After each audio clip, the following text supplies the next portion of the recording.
Welcome to another Goldbrook Tavern Legacy Steel and Sorcery podcast. This is episode number two. Myself, Merman, or Merm. You have to my right here, Dale, that guy Dale 3. And below us is a very special guest for you guys tonight. This is Pondo Bruin 85, also known as Legacy Guides. Uh, love his content. Great guy. We got to meet him, talk to him for a little bit. Um, and I think he's a really good content creator. His content is amazing for newer players, definitely giving some tips and tricks. But Pondo, if you'd like, go ahead and let the people know who you are. Tell them about yourself, what games you came up on, how you got into Legacy. Give them some answers about your content, as well as your plans for the future and how you're feeling about the game right now, brother. Uh, yeah, that's I'll, I'll try I to can break cover it down. most of them. Yeah, let's break it down. All right.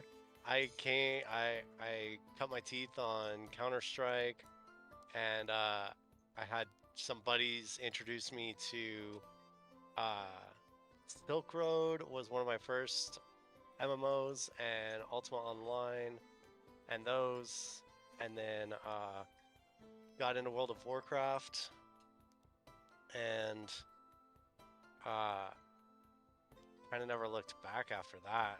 I mean, I played WoW through the start of BC all the way through uh, the end of Wrath, and then got burned out. Came back for Cataclysm a little bit, but yeah, just been gaming since then. I've played all sorts of different genres and stumbled on Legacy. Super early, pretty good polish, really good bones. The balance is a lot closer than people are complaining about, and I think I think it's in a good place, and it can really go far. So Oh yeah. Um, give the viewers here a little bit of insight into the content that you've been creating, and your plans for the future with your content. Maybe some stuff that you plan on doing down the future with more content.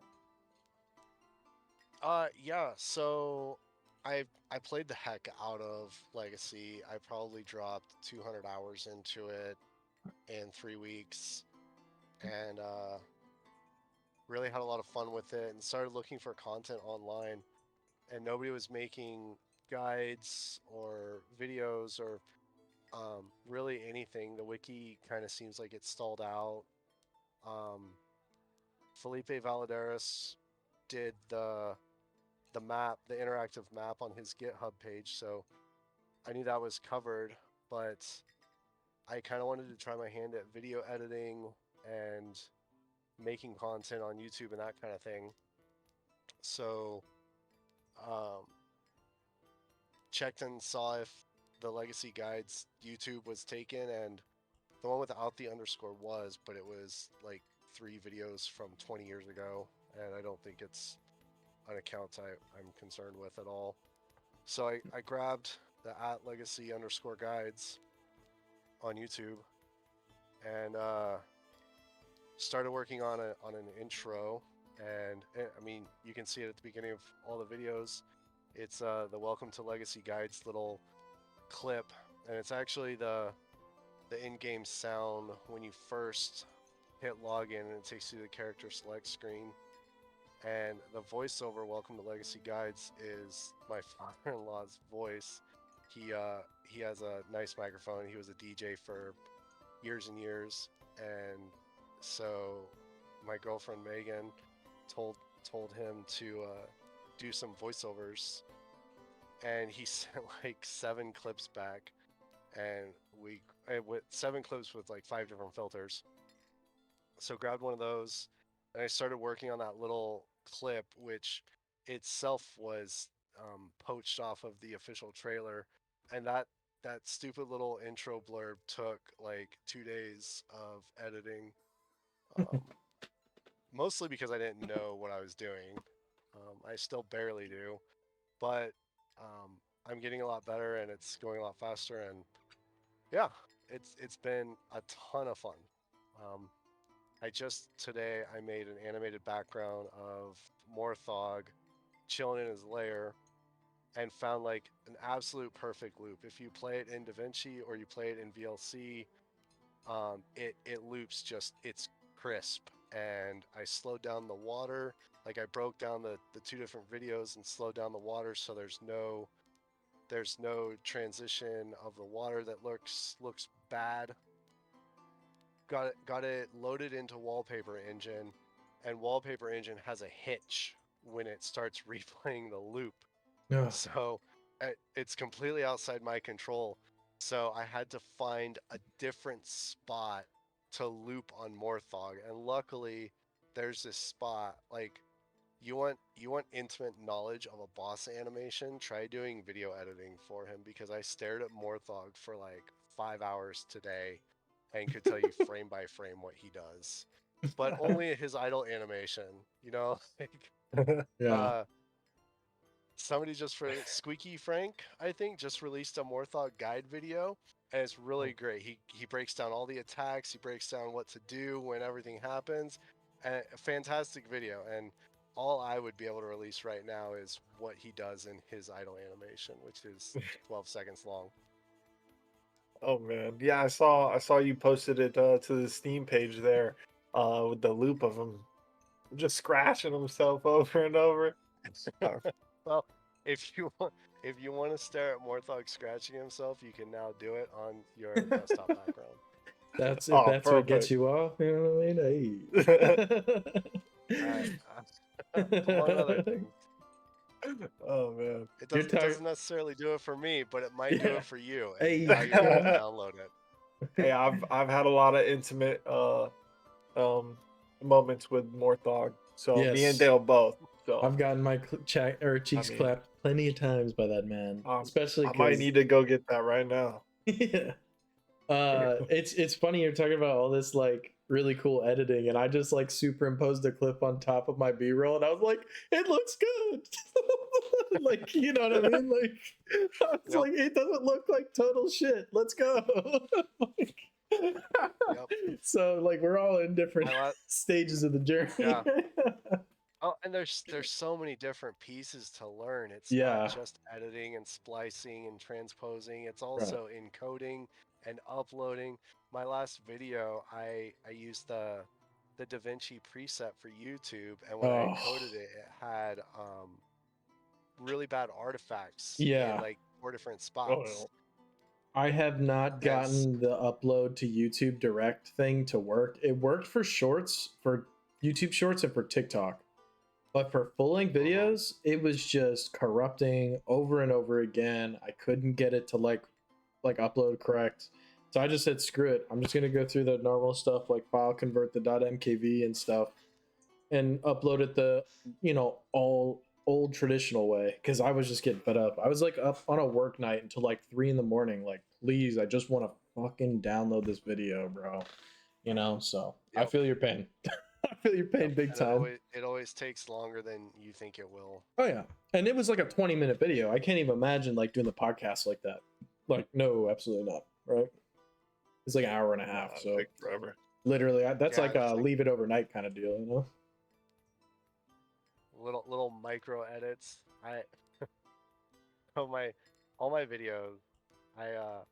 I've learned how much I hate my voice and my speech patterns.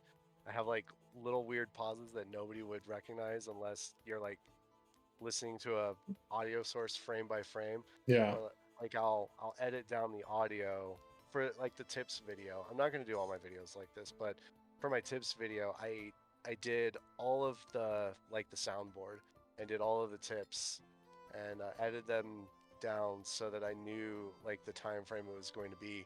And then I went and I farmed for clips, and I got uh, clips given to me by streamers as well Yeah. to help the load, because that was great, because trying to find some of those specific clips just Difficult. would be Yeah. a nightmare. I saw the ones that Oh yeah. Merm sent to you, the Bush one and the using footsteps one or whatever. Like, That was really cool. And I saw that video too. It was really clean. I watched it. I didn't watch the Insta premiere, but I watched it afterwards. It's really, really nice, man. Well put together. Yeah, the instant premiere, I had no idea what it did, so I clicked it for fun. You're like, But screw yeah, it. I, Let's I try it. appreciate it. Yeah. Yeah, for Absolutely, sure. man. No, like I said, man, like no bullshit. When I grow up as a little mini YouTuber, I want to, be talented like you one day, man. I want to get some clean Oh edits yeah. Well, together. I want to start messing it's with keyframes and actually know kind of what I'm doing. You know what I mean? it's it's coming together fast. I will tell you that Yeah. I already go back and look at my first video Mhm. and cringe and shudder and want to remake it. So Yeah. Yeah. I mean, you've been grinding the hell out of it. Like I've been like, I'm in your stream a lot, right? mhm. And over like this past week, I don't think I've seen a shred of gameplay. It's just been editing, Yeah. editing, like making like the backgrounds, making different artwork for it. And I'm just like, dude, I don't know any of this, but I love to see it all. Hell yeah. Yeah, and it's been a lot of fun tackling it that way. Like I mean, the devs are right. There's only a limited amount of content. I can go kill Morthog 100 times and maybe get a set of purples, but like I don't really care. Um, I think Greenwood is really cool. Like I've cranked up the settings on my computer and it started to smoke a little bit, but Yeah. I'll go do some video recording for backgrounds, and the world they've created and the world building they've done is really amazing. You know, I haven't seen this since Wrath of the Lich King. It's a cool environment to Yeah. exist in. I can't wait to Well, see some of the new zones. With what they've done with just Yeah, basically like a forest field, I'm really stoked to see some of the extra parts of the world that they have in store for us. So, absolutely, man. well, 100%. And we'll be getting into the dev roadmap in a little bit. I think we could definitely touch on some of those new zones that they plan on coming out with. But so Pondo, for your content in the future, how's that looking for you? What are you trying to get out there for the player base? so I one of my visions or like things that I think would be fun. I've always been um, kind of a more technical person. I've been in the IT space for 20 years now. Um, I I want to. I don't necessarily want to stream myself. I like making YouTube videos and guide videos, and that's fun.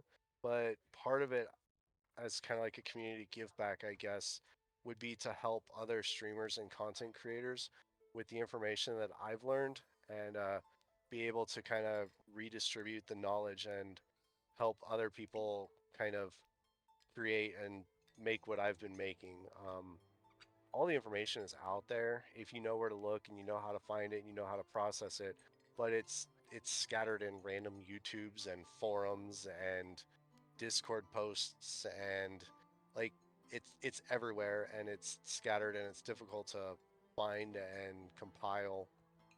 So things like setting up OBS and setting up StreamerBot, um, using copyright free music and using a music player instead of a browser window because it'll tank your memory and just there's 1,000 little tips and tricks that you can do. So that's one of the things. My Discord's always open for aspiring streamers and content creators to help get set up.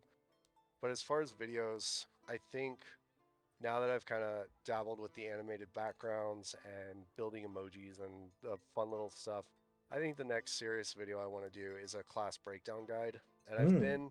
I've been hesitant to do class breakdown guides because um, balance changes can make that video irrelevant really quick.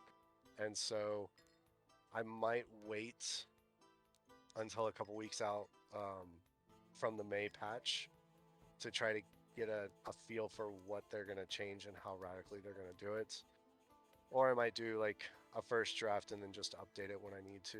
But I think that might be where I go next. Well, like I don't know. Have you ever followed any of the Dark and Darker stuff or played the game, Pondo? No, I haven't. There's a guy though, like outside of just knowing what the game is, there's a guy named Ryan 6 Days a Week that approaches the game pretty, like very similarly that than you do.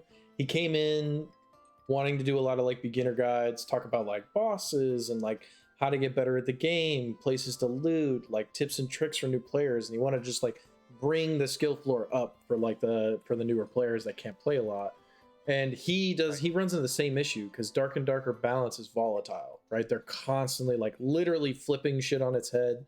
So I mean, in his eyes, from what I'm to understand, he sees it as just additional content, right? Because it's like, oh well, I did this fighter guide in 2021, but now it's obsolete, so now let's do an updated fighter guide. We talk about what things are really good on the class, what things have changed, what you should be looking for. So I think it's a good and a bad thing, right? Because we constantly have in live service games, the bar constantly shifts, so it gives us room to grow with that bar shifting too, which is nice. Hopefully Hunter doesn't play Yeah, the for same sure. way forever, right? But it is a pretty one-dimensional class for the most part compared to the other play styles, I feel like. Point and shoot. Yeah, and that, You that know? that's a really good point. Yeah. The the thing is, right now at least, I don't need to farm content. There's like I don't have enough hours in the day to put out the information that I want to. So finding like I want some of these videos to have longevity so I'm not Yeah. making the same video 2 weeks down the road because then it's gonna feel like Yeah. work and That so makes a lot of sense. that's Oh. For yeah. sure. So how are you kind of going into the game aspect of it? How are you feeling about like the current state of the game? You've been playing it recently, and just, well, what are your thoughts right now with this latest patch that came out? I think I think they're making improvements.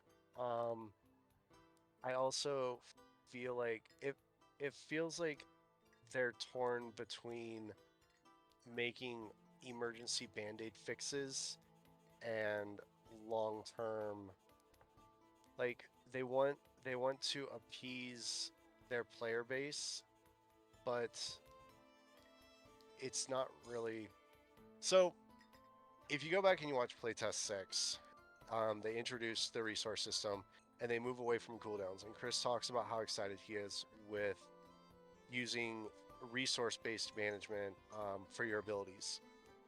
And since early access, we've seen cooldowns applied to almost everything, and it's become more of like a cookie cutter rotation play style, like back in World of Warcraft when you had your most powerful ability off cooldown. Well, you pressed it, and then your second ability came off cooldown, and you pressed it, and then your third, and so on and so forth. And I don't want to see Legacy fall into that. That was actually going to be my dev talk question: is what is Chris's long-term vision for PvP in the game, and is it cooldown based or is it more resource management based? Because the resource management makes it a lot more dynamic and emergent. You know, your opponent can throw 2 daggers, or he can go invisible, or he can do this or that, and that's interesting versus they cycloned. Okay, they're going to cyclone again in 8 seconds, and eight Right. seconds later they're cycloning, and so that's probably my biggest concern. And I don't know where they're going with it, but Mhm. um, with Chris being a large portion of responsibility for how Wrath of the Lich King turned out, I still think that that's the best WoW expansion that's been made, and Yeah. Hands I'll down. die on that hill. So Well, I'm right there with you. um, I have faith that Chris is going to build a quality experience. But guys, what about Oh, Mists of Pandaria? you just love pandas. I love pandas, man. No, I'm just kidding. No, but What you do in your personal life is just all you. I love to snuggle them at night. No, no, but on the flip side of that, which you make like a solid point, but then look at like the kind of redheaded stepchild in the room right now, Priest, right? Like they had a bug with Priest files. Priest had this limited resource meter for heals and things like that, Then all of a sudden they're like, well, there's a bug with spirit vials, so we're just gonna give priests like 300% of their resource meter. And what did you see? A huge uptick in players in the game. You see freaking mad priests out there just perma healing 2000 HP giga tank warriors that are running around being menaces, right? So it's like, I feel like Yeah, this for game sure. does well in the middle, like where there's some CDs with resource in mind. You know what I mean? I like Yeah, that and it's definitely hybridization. more difficult and challenging to balance it. Yeah. Um, and that's just it's part of the cost associated with it, I guess. Yeah. But I do like you're saying, like when I'm playing Hunter and I'm, if I have to stand my ground, I have to be like, okay, I can throw a trap down and I can get a couple seed bombs off, or I can get 3 seed bombs off and have no mana, or I can get 2 traps down and 1 seed bomb, right? Like I have to make choices on like what I'm going to do. Am I poking up people from cover? Am I standing my ground and about to get pushed? Did I use a Right. cooldown on like not in the best way, and am I going to get punished for that, right? Yeah. um Seed traps and bombs are a great example of that. yeah, Of you managing your you have this energy. much freaking energy to use, right? Yep. Like it's tiny. So that's one of the things I love about Hunter. Everybody has been talking a lot of shit about Hunter lately, and I feel like it's legitimately one of the most fair classes to play against. Outside of you got caught in an open field against 3 hunters, that's a outside of the ordinary case. But Well, if that's a you're mistake you made before you got in that situation. right, so but like if you're fighting around cover with a hunter, like the hunter has to hit shots on you. Yeah, they can seed bomb around corners, but then you just don't hold that corner close. You gotta change your position. But some of these, we're not going to get too crazy into it because I will go on and on. But like there's other classes that they have some tools, especially for gap closing on range, which I feel like are just like really, really oppressive. If they could just link these things onto you, and it's like, well, I don't have anything to do against that. Like a Like warrior charge on a 3-second cooldown, or a death ball, dagger. death ball evade attack, sword rogue But evade attack. Those two things. yeah, Yeah. well, just a sword rogue normal left click. Yeah. I think the travel distance in a 4-swing combo is almost the distance of a hunter evade. Yeah. Yeah. What the fuck am I supposed to do to that? And it kind of Trickery was talking about this. It's like extra sticky. Yeah. So if you connect on an attack, it like moves your character forward or something, Mhm. I think. Yeah. You like almost dash into them. Are you muted on purpose, Honda? Oh, do I need to Oh, it's unmute? probably the stream. There we go. Yeah, yeah. If you want to unmute for your own stream, for your Yeah. viewers, 100%. My bad. You should be able to hear me now, Krizak. And you should be able to hear them in Discord as well. This is my first time doing a shared stream thing. You liking the shared stream? I mean, we haven't gotten too much chat, but I kind of like it. Oh yeah. It's really No, nice. but go ahead, Yeah, Merm. go Sorry. ahead. No, you're good. You're good. I was just gonna say, well, kind of to piggyback off that, like the resource management and cooldowns. Like I'm a big WoW player too. Obviously, Wrath was my favorite as well. I took a break off when WoD came out, up until Legion. I enjoyed Legion and the Death Hunters, and then BFA. And I was big into arenas. I was anywhere from 21 to 2600 in arenas for PvP, big PvP in that game. And a lot of that was cooldown management, right? You would just have to know what abilities that they had, defensive and offensive on cooldowns. So, like in my head, I really did enjoy that PvP experience. But like going into that though, you also had a lot more abilities than you do in this kind of game. So I 100% agree on your stance with, I think resource management over cooldowns would definitely trump in this kind of game, with just a limited amount of abilities that you do have. Well, do you agree with the cooldowns that they already currently have on class items like smoke bombs, darts, things like that? I know other classes. Do hunters have cooldowns on their arrows 8 or seconds. Yeah, no? they have 8-second Yeah, global it 8 seconds. cooldowns. was. Okay. They had to do that because of the Elven Dance spam. Gotcha. and priests have had 20-second cooldowns on theirs from the start.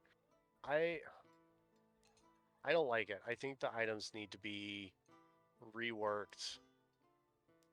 Um, because if you're adding a cooldown to it, why aren't you just making it a base ability? Like, why are you Right. making it a resource cost and a cooldown as well? Why not just make it another ability? Because at that point, that's what it is basically, right? So if you're playing an extraction game and you're spending the gambling cost to bring it in with you, then you should be able to use it.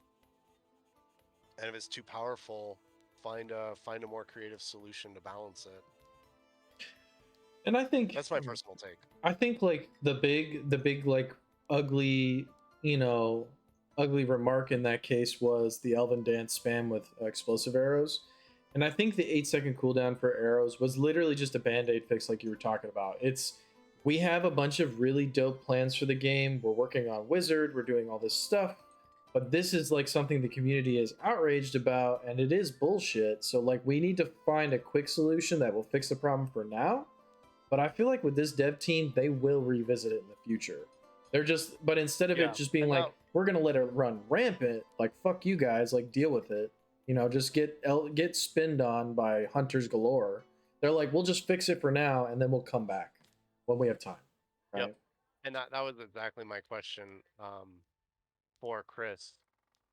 Is this a short-term band-aid fix or a long-term vision? Right. And I'm Oh yeah. leaning on the second one. Yeah. But obviously I wasn't able to ask that question, so who knows? Well, they had a really expedited devcast today too, or not today, but Thursday, right? I felt like the last Mhm. one was a little longer. This one, it sounded like maybe Chris and some of the like the team had like a meeting that they had to go to like pretty quickly. So they were like, Yeah, "Hey, they had a we're 3 o'clock here, board but dog meeting or something. yeah, but peace. We got to go." So kind of, it definitely was like maybe one of the less eye-opening dev talks, which is all good. But there's gonna be Yeah, I feel moments like like that. I feel like we didn't learn a whole lot. We A got lot some wizard new. stuff. That was the big stuff, right? Like the Frost Nova shit and whatnot. They were talking about wizard abilities, I think, at one point. Oh yeah, in the dev talk they were Yeah. talking about they in the dev talk they did bring up about the wizard and some of the abilities that they have like they will have two weapons to be one being like a fire staff, one being like a frost orb, I believe they were saying. But obviously the fire staff, I don't think they went in too much about it, but you can just imagine probably like a fireball, um, maybe like a flame strike or something like that. But on the frost orb, they did talk about kind of like a frost nova, a frost bolt, and as well as they talked about their evades. Being they have their evades cost less stamina, kind of along the lines of a rogue. And they do have a double evade that when they double evade, they go invis on that double evade. So they're kind of like a slippery glass cannon mage, which I do think that is a really cool class, honestly. Yeah. I'm excited to see Wizard. I'm honestly, I play a lot of like casters, so. And in PvP and WoW, for the little bit I played Frost Mage in PvP, so I'm excited to see Wiz. I've been playing only Hunter, but I'm definitely gonna try Wizard in May. Is hopefully when it comes out, so I'm pretty stoked too. Want to get in there. Oh yeah. So with all that out the way, let's go into the dev map, which was the main thing for this podcast episode. We just kind of want to do a rundown of the dev roadmap for the game, maybe discuss some points along this dev map and maybe our excitement or what we're thinking with different things in this roadmap. Um, the first two things are the classes Wizard, which we just went over, and Paladin. Those are two classes they intend on bringing out, which, like I said, I think Wizard will be really cool. I can't wait to hear more about the Paladin class to just bring like another front line, kind of like a another class other than warrior that might be pretty beefy, be able to do some nice front upfront damage. But I think that maybe they'll have some sort of element damage with them, like holy. Like we already have holy damage with the priest. Maybe paladin will get some kind of holy damage, or maybe some shields, especially being from like WoW dev team. Um, I'm wondering what might go into paladin as well. We already heard, kind of like some WoW like abilities going into the wizard. I wonder if we're gonna have some WoW like abilities going into the paladin as well. You're gonna get a freaking paladin of 1 HP and he's gonna fucking bop, bro. Oh, Give me a yeah. fucking break, dude. It's gonna be so annoying. Oh And Yeah, then he's it'll man. just be getting interesting. pumped by They've a got a lot of priest. room to grow. Yeah. Even with the different classes, looking back at WoW, each of the classes has three different specializations, and then hmm grew to four for druids and paladins. Maybe no. Now, paladins Is are it just ret druids that holy have four? prot. I think so. Yeah. Because most of the other So ones are 3. yeah, No, but isn't there a each one time has. mage spec for mage now? Because it's frost, arcane fire, and isn't there like a chrono mage? Arcane is like Arcane with, is chrono. Okay, my yeah, bad. My yeah. bad. Arcane At, has um at any rate, there's at least three different ways to play all the different classes in WoW, right? But with mhm. Hunter right now, it feels like all of the classes are bare bones and skeleton versions of themselves, and we can see that with Warrior clearly, Yeah. um, because they only have Iron Grip, for example, on their first ability. Um, Yep. so yeah, there's definitely a lot of room to grow, and I think that the team behind the game is doing good things and has good ideas. I think Phantom Dagger gets a lot of heat, but to his credit, Chris did come up with a really cool. It is a cool ability. It's a little too strong, but it's still really cool, and it's tough to prune something out of that because everything it does really neatly. Yeah. Oh, yeah. Once you know that a rogue has PD, basically they run in a straight line at you when they're not fucking invis, right? Like, you know they can cast 2 tops. So you just wait, roll the first one, play off they have one more in their pocket. If they miss the second one, that's your time to pressure them, right? Like, because they can't get the PD stun. They can't. I mean, they can double evades, snare you, but like, there's ways to play around it. I honestly never feel pissed when I get PD'd, even if it's PD into cheap shot, which I know a lot of people hate.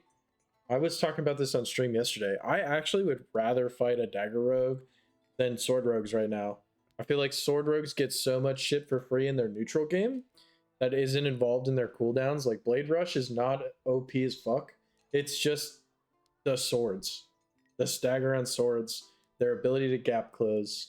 I would rather just play around CDs with PD cheap shot dagger rogues. So I don't know.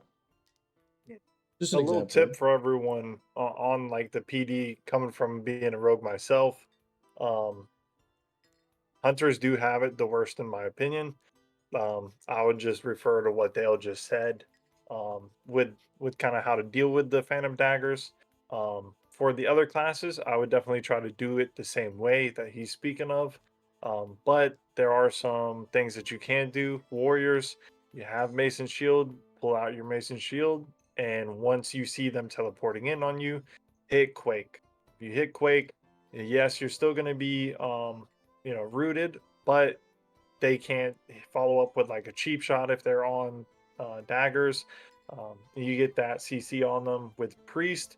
You can right click plus left click on your scepter or staff, and it would be a knockback, and CC them as well. And same thing with sword and shield, but you have to also aim it.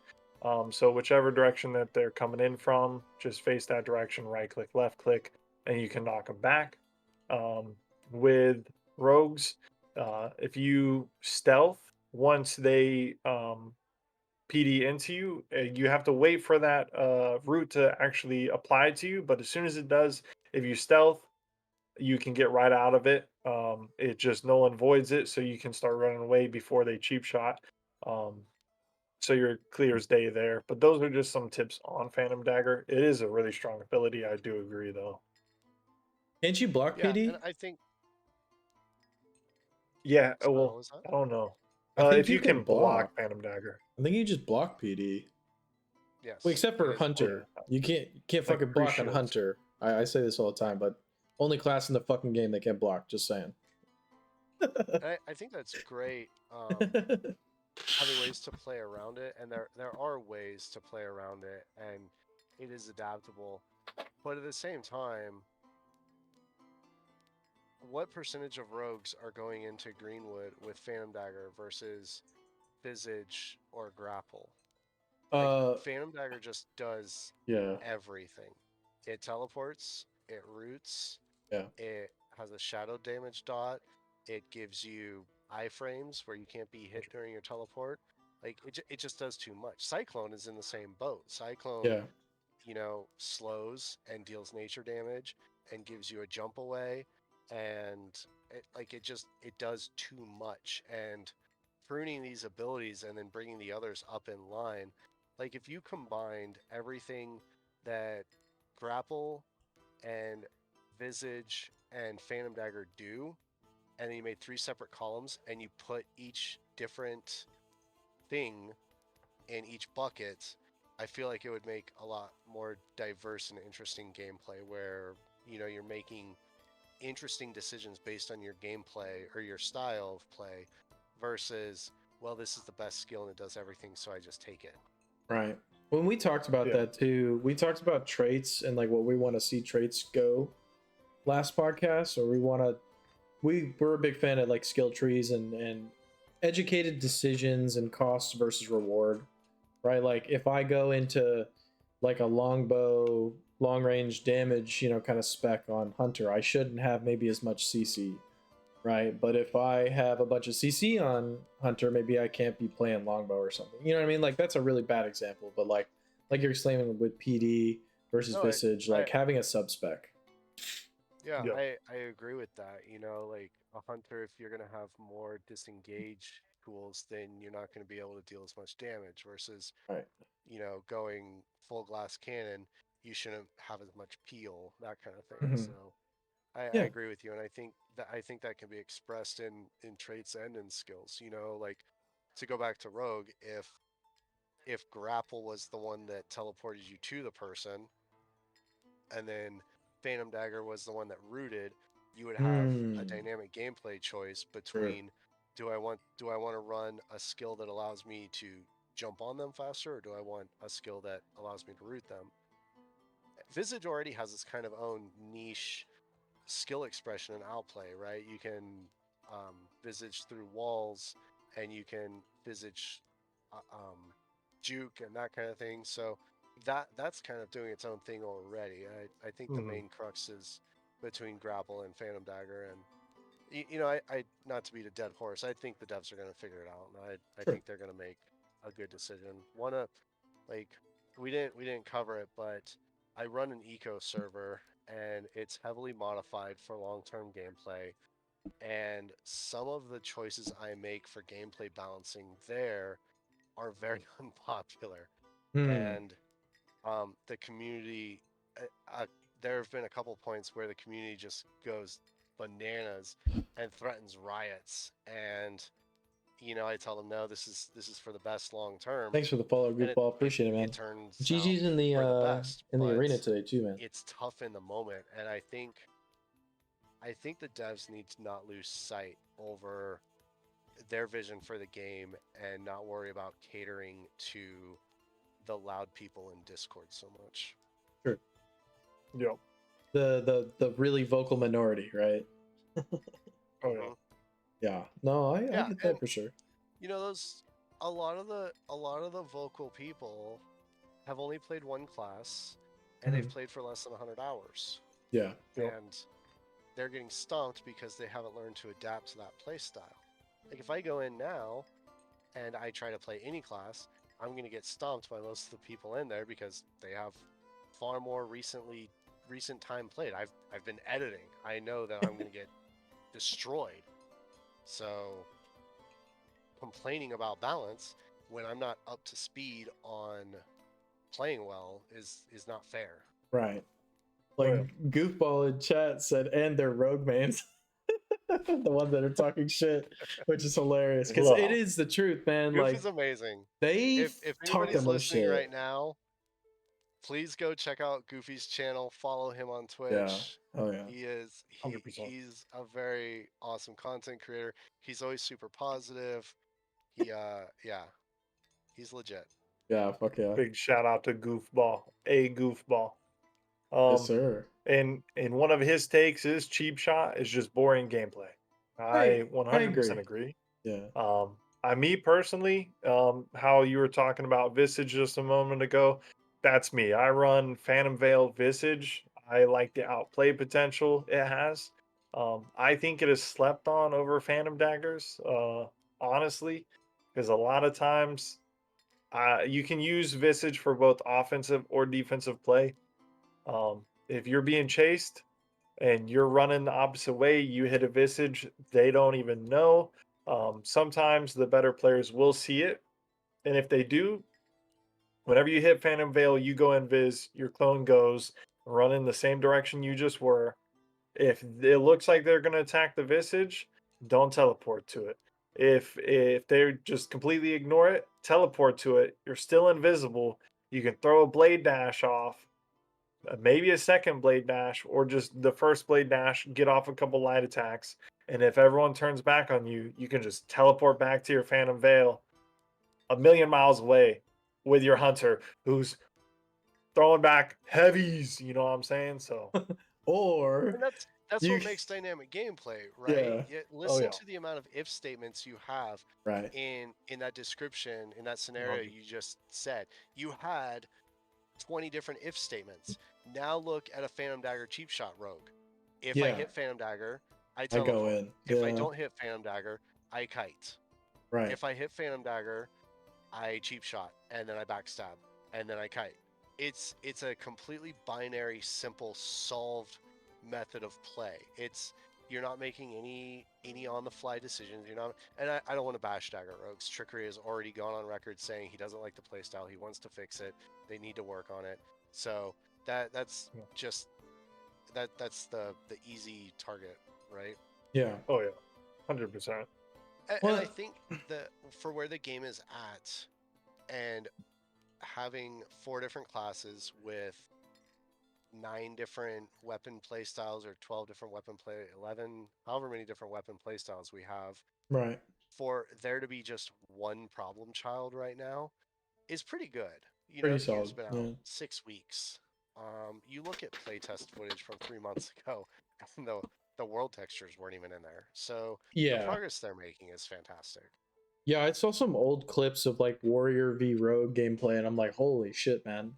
You know what I mean? Like, this is definitely like the kind of stuff you see like devs working on behind closed doors, like in a playtest, which is cool to see that we're playing this.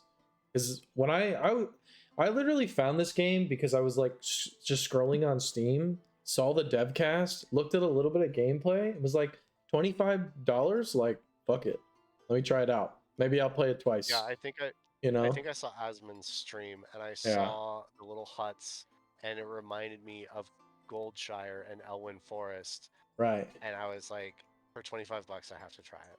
Fuck yeah. And I'm so happy that I just dipped my toe in the water and then I got this guy to play with me. Yep, Yep. that is true. They'll talk me into it. He's like, "Yo, check out this game." I pulled it up on stream, and I think they were doing like a dev talk stream on on the Steam itself, and I was watching that. I was like, "Oh, it's pretty cool." And then that Friday, I jump in the Discord with Dale, and he's like, "Yeah, I'm playing this game, but nobody's playing it with me." So the next thing I know, I'm like, "All right, I'm downloading, brother." So Yeah. Yep. it's been a wrap since then. It's All been real. Yeah, and by myself. $25 for a game. Like I remember when Kerbal 2 was coming out and everybody was so excited and then it dropped EA for $50 and Hmm. you know, Ubisoft is charging $80 for new games and Fuck yeah. I mean $25 is a It's a drop in the steal. bucket for a game. Oh, yeah. I mean, to be 100%. fair, Merm and I bought the $25 copy, and 3 days later bought the God tier expansion. So, because I had to have the Yeah, sexy blue elf, dude. Like, come on. I bought the supporter pack. I think the following day after I bought the game. Dude, absolutely. Yeah. After I played, I started looking at who was making the game and what they were doing, and I very very rarely will go above and beyond to support a game, but Mhm. you know they're independently published right now. They don't even have a publisher, and I was more than happy to throw them a little bit of extra money to help them out.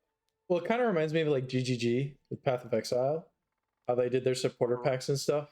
Where it was like, hey, if you guys want to do this, this is cool. Like, it gives you a bunch of cool cosmetic shit, and like Yeah, what a rock great out. example. Like, you know what I When Path mean? of Like, Exile yeah, originally came out, nobody knew who GGG was. Nobody no, knew what they were doing.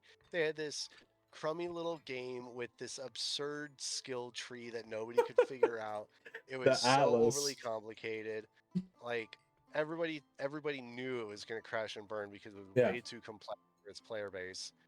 And now you like they are the juggernaut in that literally genre. the Oh goat of yeah. the action The RPG go. genre. I Yeah, mean, it's so absolutely. cool to see their story, and I honestly think that Notorious could follow in their footsteps, and it'd be really cool to see.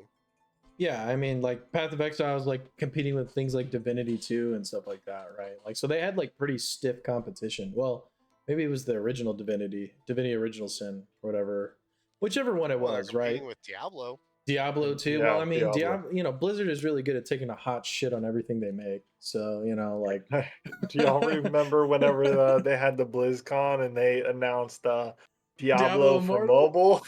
Wait, What, they you Yeah, still guys have don't have phones? phones? Oh my god, dude, Idiot bro. that was, oh my god, they got booed off the stage pretty much. Yeah. Oh my that was goodness. amazing. I still remember that. I remember What a watching it moment. live. Yeah. Oh yeah, So what a ridiculous. moment, So dude. excited for the big reveal, and it was Diablo Immortal, and yeah, that was the beginning of the end, I think. I think so Oh, too. 100%. It's That was it right there. when the suits took over and they just got tone deaf to their audience, and that's across all Blizzard stuff, like the Activision takeover, basically, right? Hmm. It was when Yeah, when Darth Vader and Emperor Sidious became the fucking head honchos, Bobby Kotick, you know what I mean, and all those dickheads. yep. So, well, yeah. Oh, Speaking of semi-related, unrelated, I saw news from GDC that Mike Morheim debuted his new sci-fi themed extraction game. I haven't looked into it at all or researched it, but I think it's cool that like the OG Blizzard dude Yeah. is diving into extraction and making a sci-fi game. Like Well, I don't know anything about the game. I haven't seen a screenshot, but I'm still excited to play it. hopefully it doesn't get the Cycle the Frontier treatment, man, because that game got shit on hard really early, but they had a lot of problems and they handled them poorly. Like, yeah. look at what AGS did with New World, right? Like Amazon Game Studios. Talk about like having a golden egg and just dropping it right on the floor in front of everybody. Like that's That literally goes back nuts. to being tone deaf to your audience. Yeah. Like Mike Morheim built Blizzard, and you look at like the OG Fallout creators or the guys that were building games in the early late '90s, like Sid Meier with Pirates, and the guys with Vision. They actually played their games and they knew it was fun because they were gamers. And now you don't have that. You have this corporate structure where people are building games and they're not passionate about what they're doing. It's just a 9 to 5 day job and they're punching a ticket. And you can't build art like that. And video games are an intricate combination of systems and art. And if you're missing one or the other, it doesn't work. You have to have both. Oh yeah. Yeah, no, I know. I can't even imagine what all goes on behind the scenes with it, honestly. But I know it takes a lot of money, a lot of time, a lot of effort, a lot of hardworking people, honestly, to get something put together. And I feel like everyone like every company that is making a game or every studio that's trying to make a game, they need to have like a happy medium or just a healthy balance of listening to your player base, but also sticking to what you want the game to be in their mindset and not getting bullied into certain things, right? Like how you were talking about a little bit of a bunch of emergency kind of band-aids for the players that are complaining about certain things. Some of them definitely needed, but but yeah, they kind of just a happy balance, which I do think so far I want to say that everything has been kind of in that way.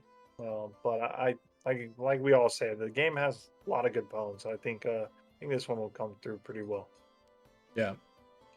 You can already just see the vision, the hero fantasy, the world fantasy. And like for games like this, I think regardless of like the hardcore PvP audience that's just going to want to smash, players, the real allure of a game like this is how beautiful the world is on top of all this stuff. That's why it's a PvE game, right? And being able to like farm the north of the map and being like chilling, and you're like in a PvP hostile environment, you're just killing goblins and like collecting wheat and finding apples on the ground. You know what I mean? Like it's cool that in the same map where like literally 800 meters to the northwest, World War III is commencing by the Morthog pit. You're just like off on your own little thing. Like I think the fact that they handled that shit at the same time is really cool, right? So it'll attract a large player base. Like one of the problems that Merm and I have with Dark and Darker is like, one, it's super duper duper duper sweaty. Like there's people like spawn rushing was really popular. People just W key you instantly, kill you in 2.5 seconds. And then fights in that game are not dynamic. They're like, I hold the doorway, you're on the other side of that doorway. Either you push or I push, who's gonna do it first? And it's like really boring ass fights, right? And then it's just a bunch of smash, smash, smash, you're dead.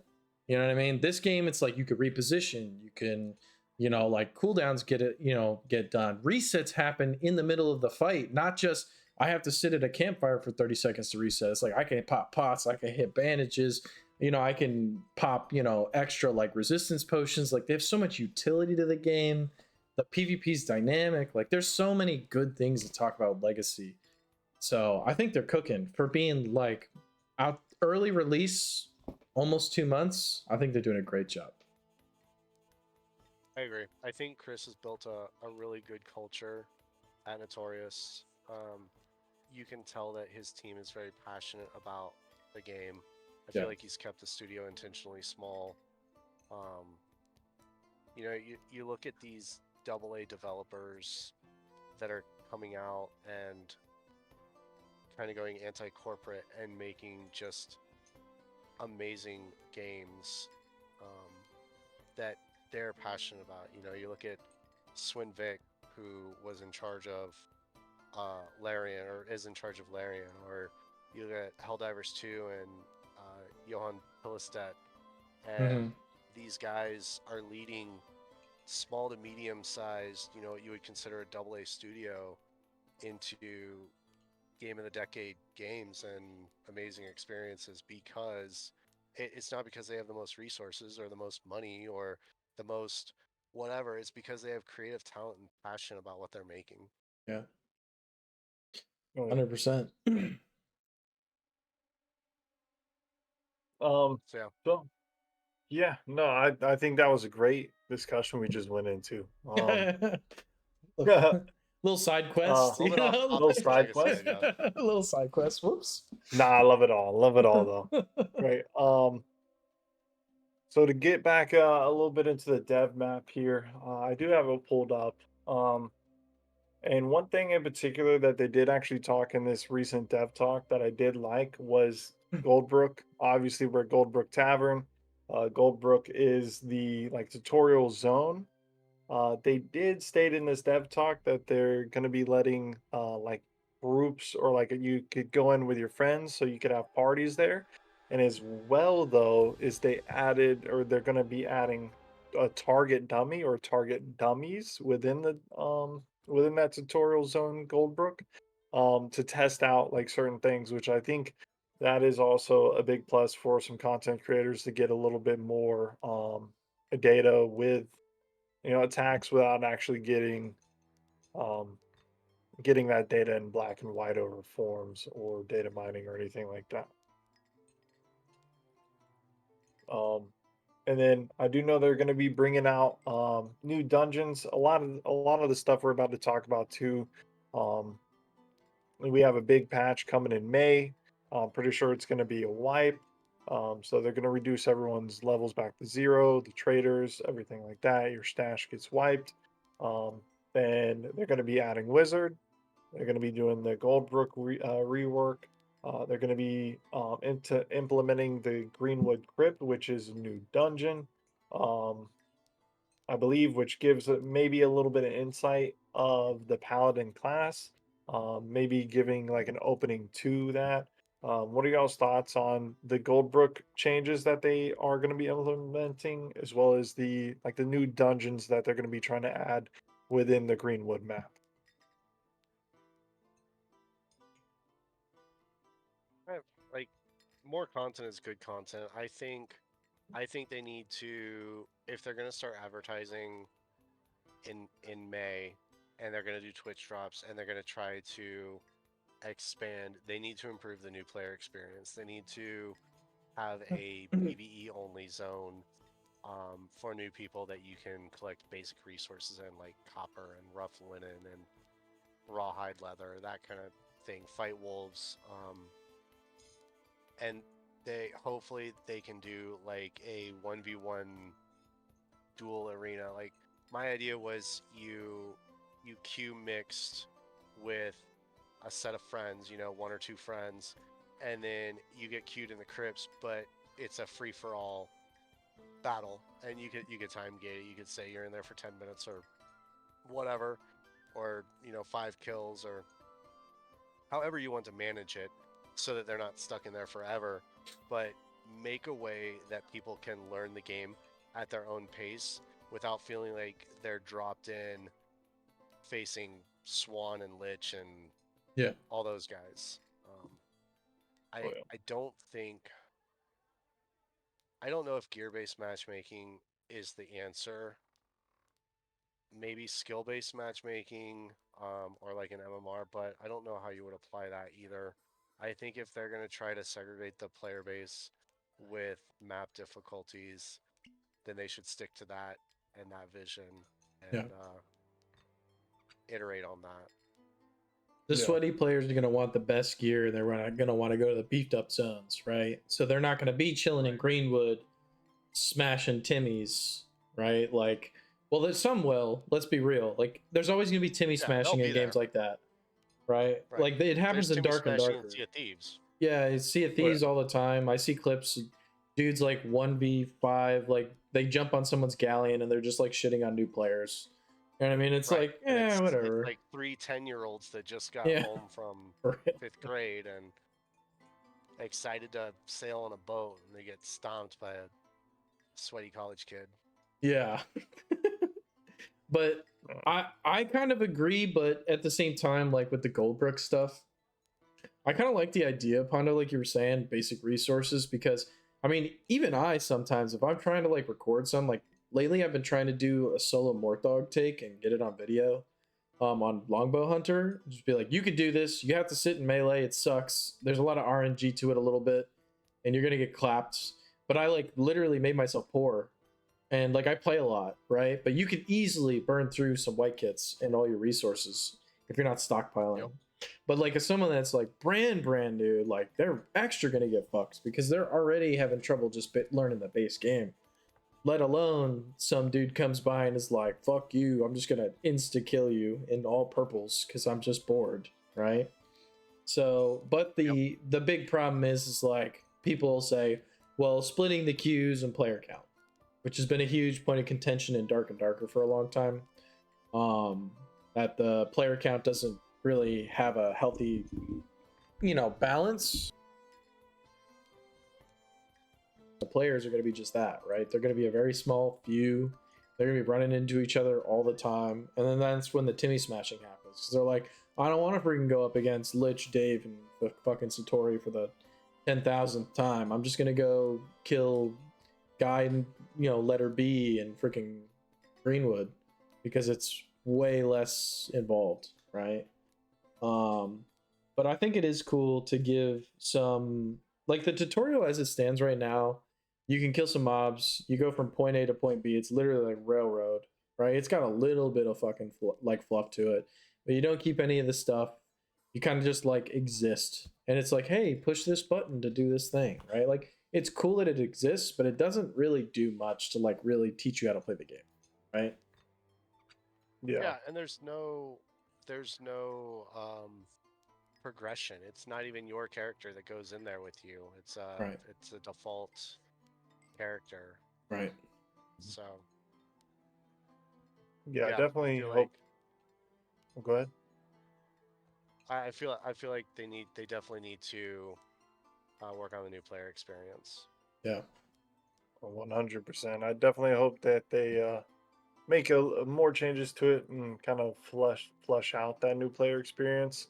One thing in the dev talk that they did mention already with matchmaking, um, which I mean, I don't have the true data. This is just by their word.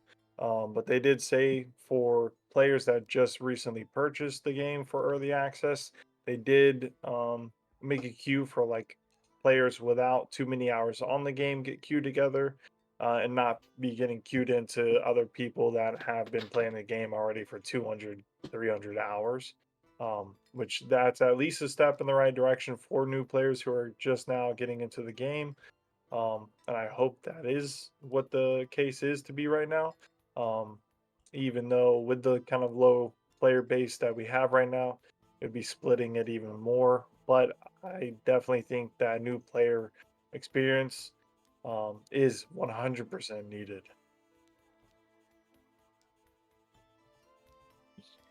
Yeah, Uh, I agree. Yeah.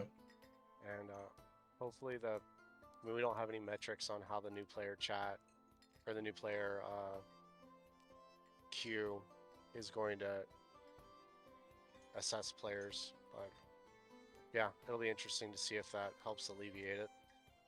yeah, yeah, I I can definitely, see. I mean, hopefully it'll. With the game being $25, you're not going to have Smurf accounts being created like League of Legends, so that people can Right. go Yeah. snuff out Timmy and newbie Greenwood. But Yeah, it'd be horrible. I didn't even think about that, but that would be absolutely horrible. That Oh just so man, goes along with the Timmy smashing shit, right? People will yeah, they always want to have the path of least resistance, right? And a lot of skilled players that aren't that skilled, but they're good enough, will reach down instead of reach up because it's easy. It's the path of least resistance, right? They can smash players, get the PvP experience, but not have to like actually fucking try. So they're always gonna have people like that. Sucks, but it is what it is. I know. So more into the roadmap, which is something that they also discussed with their dev talk about the character customization that they're going to be coming out with, um, as well as the zone day and night and weather cycles. So for the character customization, obviously they're trying to do like your face, hair, and some more. I think they're going to be coming out with maybe some different cosmetics as well. Um, but me personally, I can't wait for that. Playing Rogue, I get trash talked all the time on stream about how he looks if I'm not running a hood. So I definitely can't wait for that. Yeah. I wonder how in depth they're gonna get with it. Honestly, Can you are imagine y'all just looking? big dommy mommy warrior lady fucking running at you in rags, bro? Like, step on me, please. Yeah, maybe they'll let you change yeah, your gender. releasing That'd be pretty the cool. Kendrick Lamar COD skins next. Yeah, No, yeah. they're gonna start adding like Fortnite skins in. We're gonna have John Wick, Rogue. Yeah, I need to play Snoop Dogg the hunter, bro. Let me get that. Like, Yeah, I'm not gonna lie, one Brett. cosmetic that I really hope comes, fingers crossed, undead, because I've always been like an undead rogue, and wow, I would absolutely love to have an undead skin. that would And be cool. then Yeah, maybe I could go naked and pretend to be a skeleton and that start would be saying great. "rawr" in voice chat. Yeah. It brings me back to the old WoW commercials where Mr. T's talking about being a Yes. night elf Oh mohawk, man. Yeah. or Chuck Norris is talking about. Yes. I don't remember what class Chuck Norris was. I don't remember either. Those I are don't old remember ass fucking much. commercials. That's Dude, back those are on oh, TV, you know what I mean? oh Like yeah. Hey, you know what? Some of us were born in the previous millennium, okay? Oh, we all Hey, of us here were. yeah. I All know. of us You guys here, are talking about your yeah. rap. Dale So Dale is Hey, up there. hey, Oh. hey. That's crazy, bro. yeah, they definitely have good monetization options and for long term. Chris was talking about execution banners. I think that's a fantastic idea. Yeah. Little Well, cosmetic perks because you don't the looking at people's armor and assessing how dangerous they are is a core fundamental of the game, and I think that's an interesting component. And you don't want to dilute that with cosmetics. Yeah, true. So I think that's important. But it's also nice that they have systems in place to keep longevity as well. Yeah. I am yeah. a little scared about weather patterns, man. Sometimes I'll be dropping like 50 frames in a fight in Legacy already, right? So like if they add rain There's to it, like fuck, bro. they definitely need to do some optimization work. Yeah. Yeah. I am definitely. I mean, my PC right now is probably about 6 years old, so it used to be, really good. It is falling behind the curve now, and I'm playing the game PvP in anywhere from like 24 to like maybe 40 FPS. I'm still getting it in there though. Okay, don't get Mer messed up now, Yep. Yeah. but hey, When it's bad. when I'm out there trying to actually do stuff, all my settings are on basic low, Yeah. and then Yep. I go to video edit. I don't even bother fighting if somebody rolls up on me, as I drop to like 25 FPS and Yeah. everything just chugs.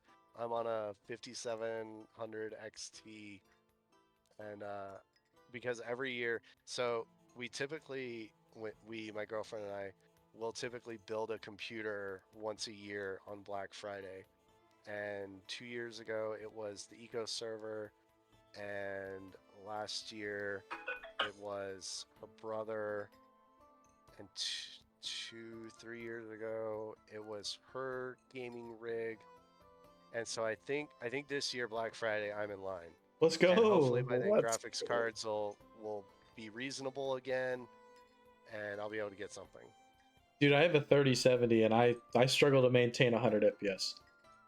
Like it's, I struggle to maintain 60 yeah, FPS. but I'm just saying, Same. like, it's this game is resource intensive, right? Like, they recently, for this is a like super quick sidebar, but like they added rain particle effects to train in CS2, and I like, holy fuck, does the map look so cool? But damn, does it chug, right? Like in the middle of a gunfight, part of like volumetric smokes are popping off and mollies are in your face, and you're like 50 Right. FPS trying to play Counter Strike, like bro, like it's cool that things look cool, but if the game can't really run it for the standard PC, like not everybody's got a Shroud supercomputer to play games on, right? Like we got to take that into And that, account a that little bit.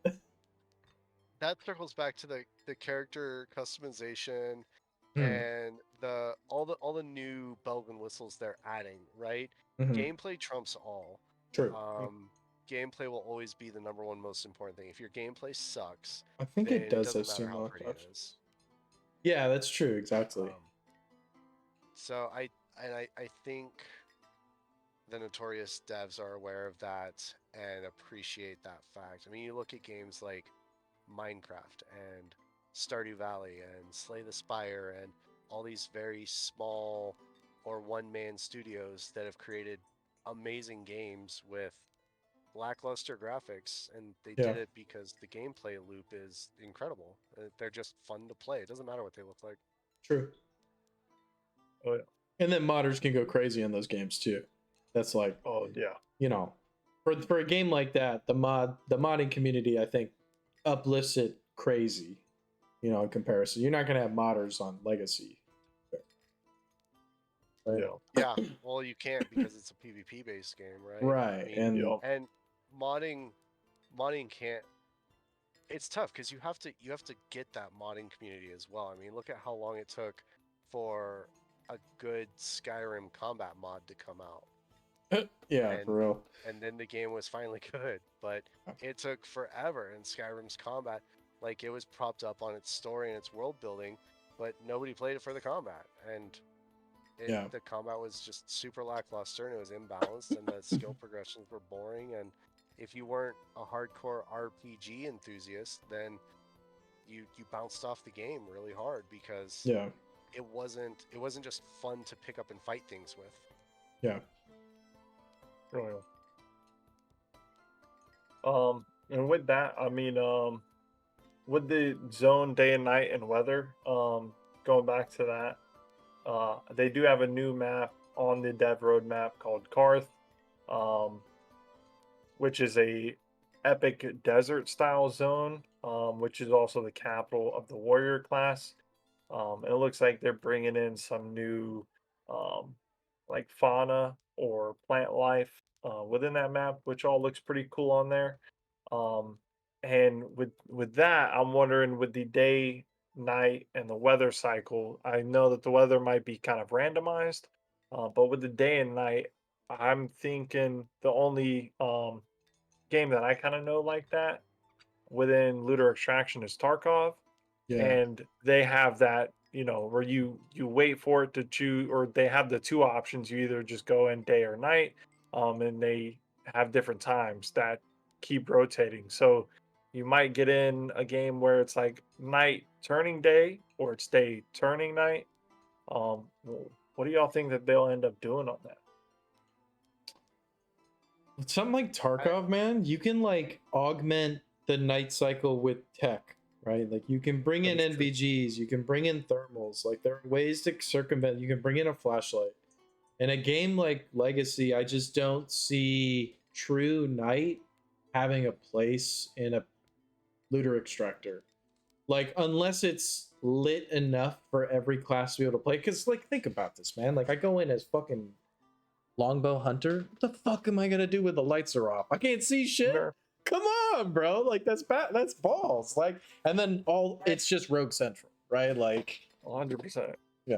But, I think there's so many fantastic options that they could explore with that, and it just takes time and resources. yeah. You can do a night vision elixir where you get night vision for 2 minutes. You can do Quinn blind. um, a hunter obviously is flare.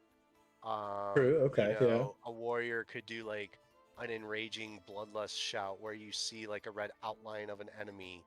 Um, like a priest could do something like a predator thermal vision or a holy vision where it's a blue tinge and green outlines, or allies glow or something, or you can only see enemies near allies. There's so many cool different creative directions, and it just takes thinking outside the box and solving those issues creatively. Hmm.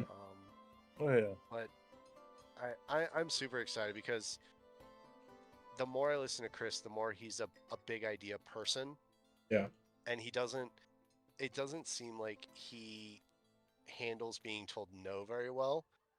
When he gets an idea, he wants to make it work. Yeah. And to their credit, the engineers at Notorious have done that. Like Yeah.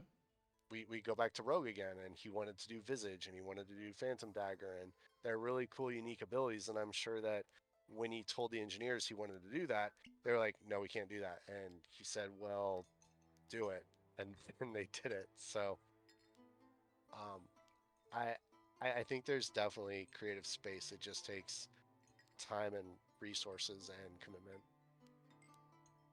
and One- ideas. Yeah. Absolutely. Oh yeah. And I think all those were actually really cool ideas. Thinking about it, like with hunters already being like an elf in a sense, maybe they would have like already a.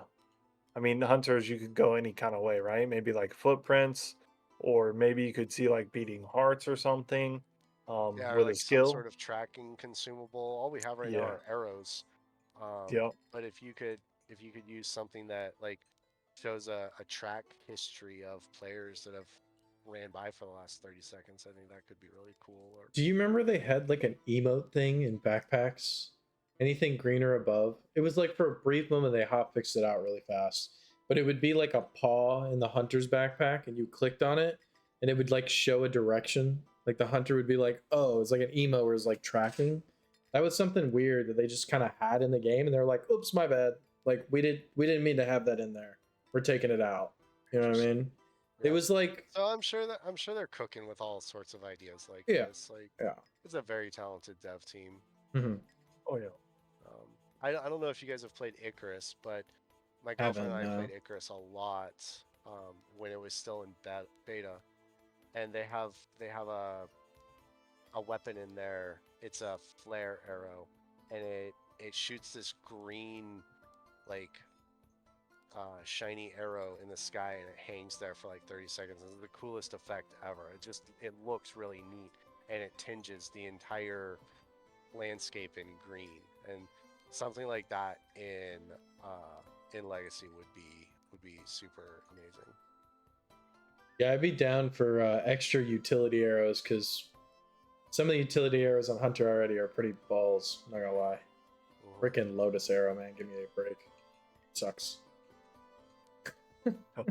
When they had that bug, man, and I saw that clip of the entire like outside of What's up, Morthog, Inheritor? someone Welcome to the just stream, brother man. Thanks for coming spammed by. Lotus Heroes all over. Oh I yeah. think yeah, I think that was Crit Seeker. Well, That that's the thing ended up though. getting If you can't killed put by it. 30 down, the arrow sucks. You know what I mean? Oh yeah, Like if I can't put it's down a pretty Well, memey, minefield. right? it sucks right now, Right, right? right, right, Yes. But right. True, it's true. it's in the game, so they can do Mm-hmm. something with it.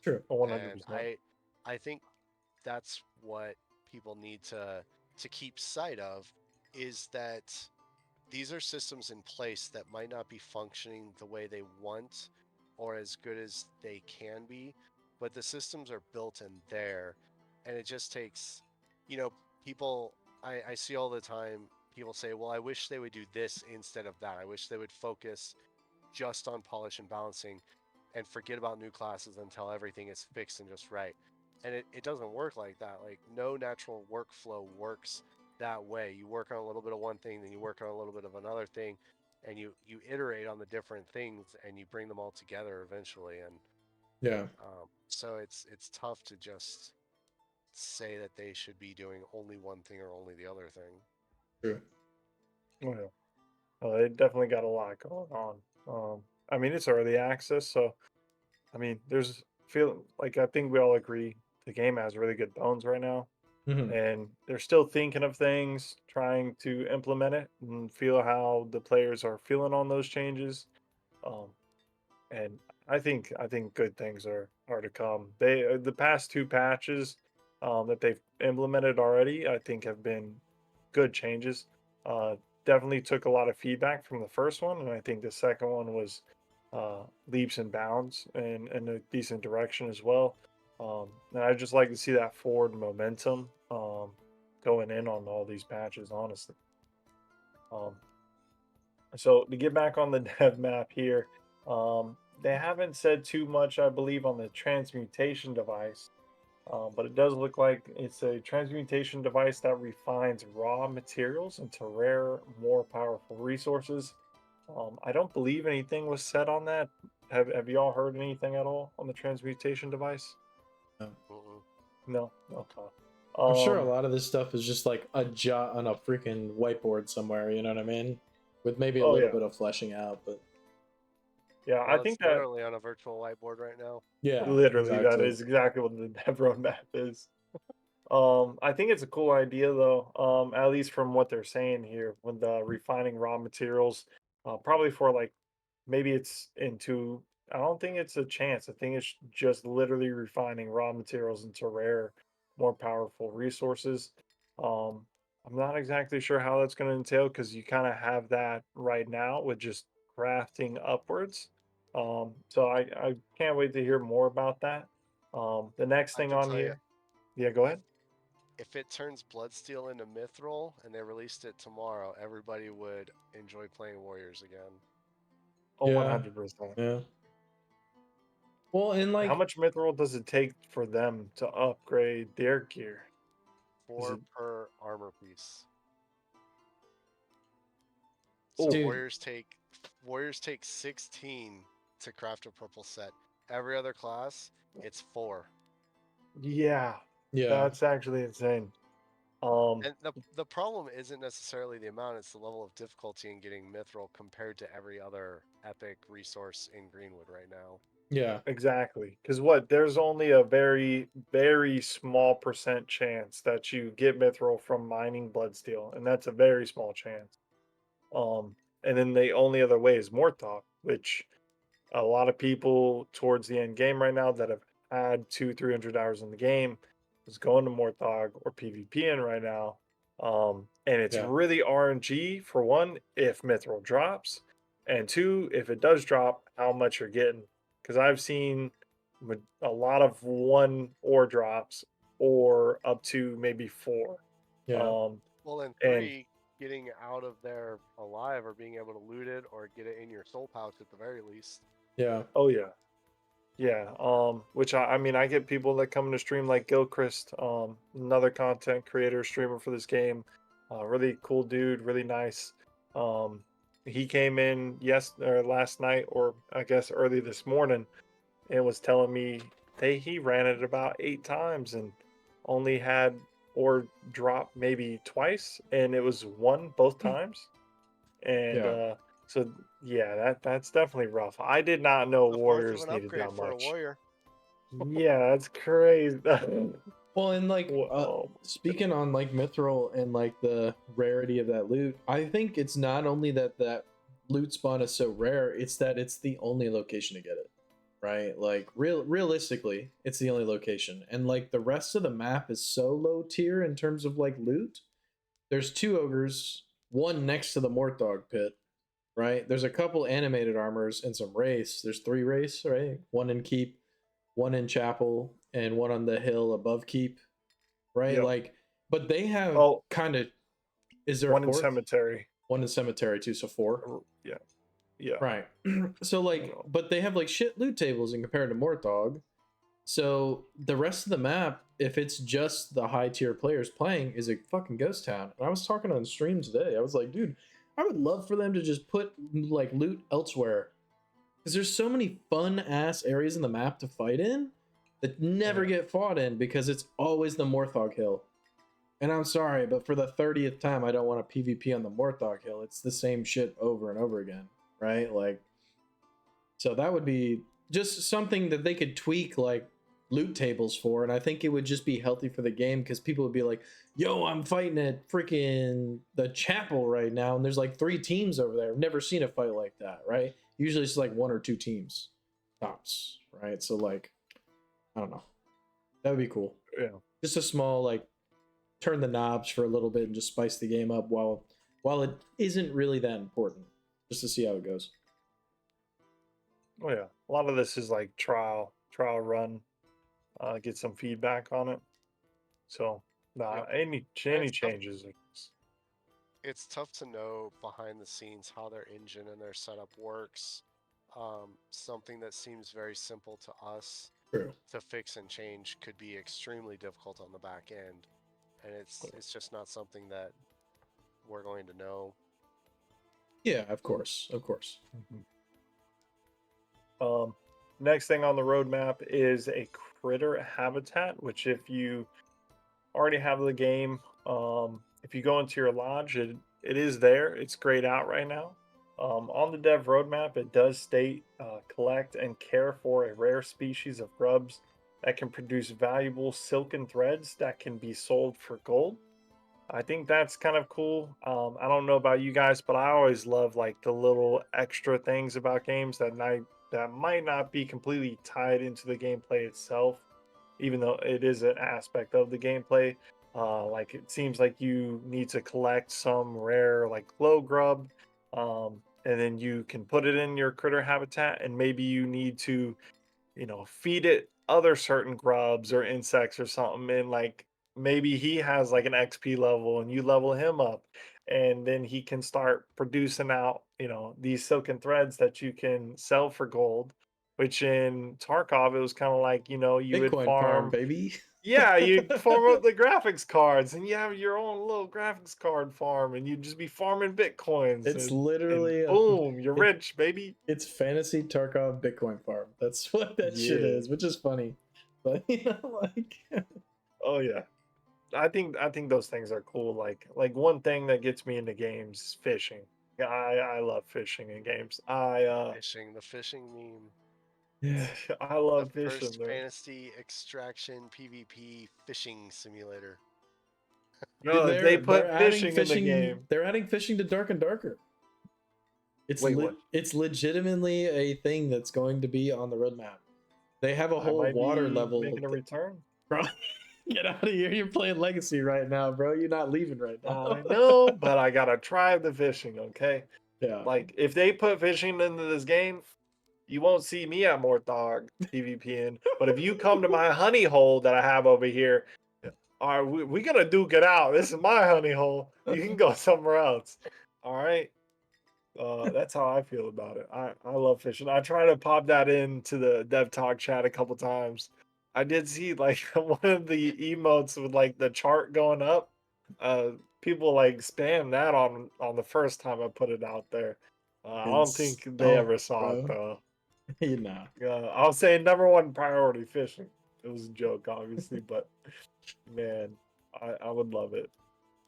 On the roadmap as well, they talk about the goblin or the treasure. They're saying goblin pawn shop, which it looks like they stay in here. Sneer will sell you back some items you lost when you died during adventures for a price.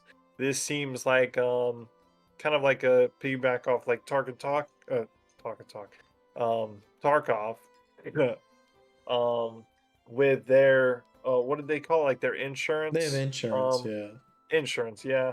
um so I do think that this is a decent thing for newer players, specifically if they're not farming up a lot or they keep dying, but they do have like enough resources or gold to be able to insure these items. If you get killed by Timmy Stompers, right, they're not going to want your white gear, Yeah. or whatever you got on you, right? So I think this is a plus for newer players. I don't know if y'all have any thoughts on this or anything in topic, but please let me know if you do. Uh, I'm super excited to learn that the treasurer's name is Sneer. I'm going to Yeah. change my spreadsheet from treasurer to Sneer. Sneer, baby. Very goblin name, right? Oh yeah. Yeah. Can we just real quick, Dale? Would you mind doing like a goblin voice for me? No, I'm not doing the goblin voice right now, bro. All The dungeon right, master is fine, fine. retired at the moment, you know what I mean? All right, all right, all right. The next thing on here, they say it's a new launch furnishing called a wardrobe, which I think is also pretty neat. It's kind of like in Dark and Darker, the Squire, it seems like. You can customize your starter set and quickly craft Hmm. and complete set with a push of a button. I think they did talk about this in, I'm not sure if it was this past Dev Talk or the one prior, but I do remember them mentioning it. Um, I think that is definitely quality of life change. But it could also help, newer players look into that, um, kind of figure out what gear there is. I'm not sure if they are gonna add like um this for just the starter set, like the junk items, because you just get the one set of junk items. So I'm not sure if they're going to be adding more or not. But I do think that is a pretty neat idea. Because like in Dark and Darker, there's a bunch of different ways you can start out with, right? Or you unlock gear as you level up your character, and the reputation for like that specific vendor, the Squire. This isn't a vendor. This is a lodge furnishing. So I'm not sure how they're going to implement it, but I do think that is something neat for quality of life in the game that's going to be coming. Yeah.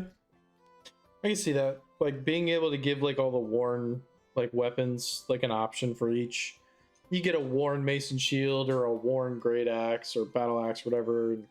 You can One try out daggers. everything, right? Like you just like on Hunter especially, right? You get a medium bow on base kit, and it Good point. sucks, right? So you can get a worn swift bow.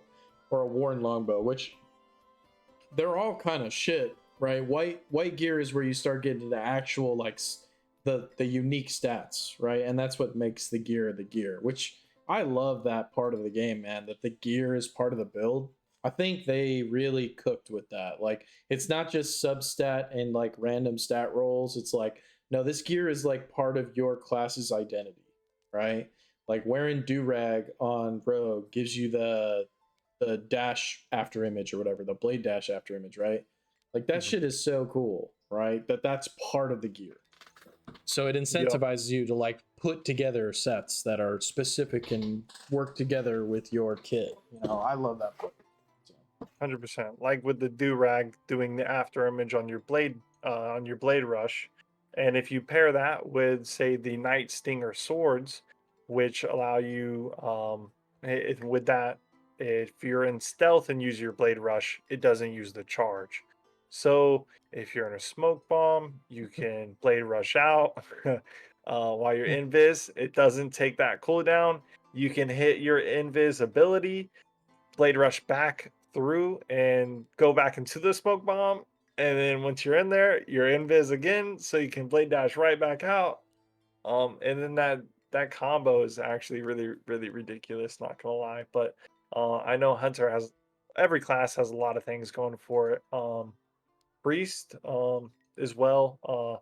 I feel like really higher level priest they are kind of bottlenecked into like one specific build. With Sparks right now, but they have already said that they're going to be working on that. They don't per se like that they're bottlenecked into that one specific play style. So I can't wait for that and those changes to come. yeah. One big Yeah. thing. Oh, go ahead, Pondo. Oh, I was gonna say that Yo, I like the boys, thanks systems for in the place. raid, I Inheritor. think that Thank you so they much, brother, they have man. some work to do tweaking them as Nikki, well. Smash Peas, hope you I guys are think having a great anytime day. that Bizwap, we're you part look doing at a podcast gear right now, or so traits or skills or anything, no, and you it's for say this Legacy is the Steel and Sorcery. If you clear haven't checked the game out, I best, recommend it, that's a man. It's a problem. banger, Like Mhm. and we're hanging out with each Pondo of them Bruin need to have 85. compelling decisions His and name's Legacy trade-offs. Guides on YouTube. So I He does agree great content, the and it's been a systems pleasure to have so far. are fun Much and they're love, appreciate it. interesting, Mwah. but there needs to Kisses to all you be guys. Thanks for coming there through. needs to be some tuning there. The other thing that is interesting to me that I think is probably just placeholder values, but the armor values and the weapon, the damage values, and how it's percentage based and it's all uniform.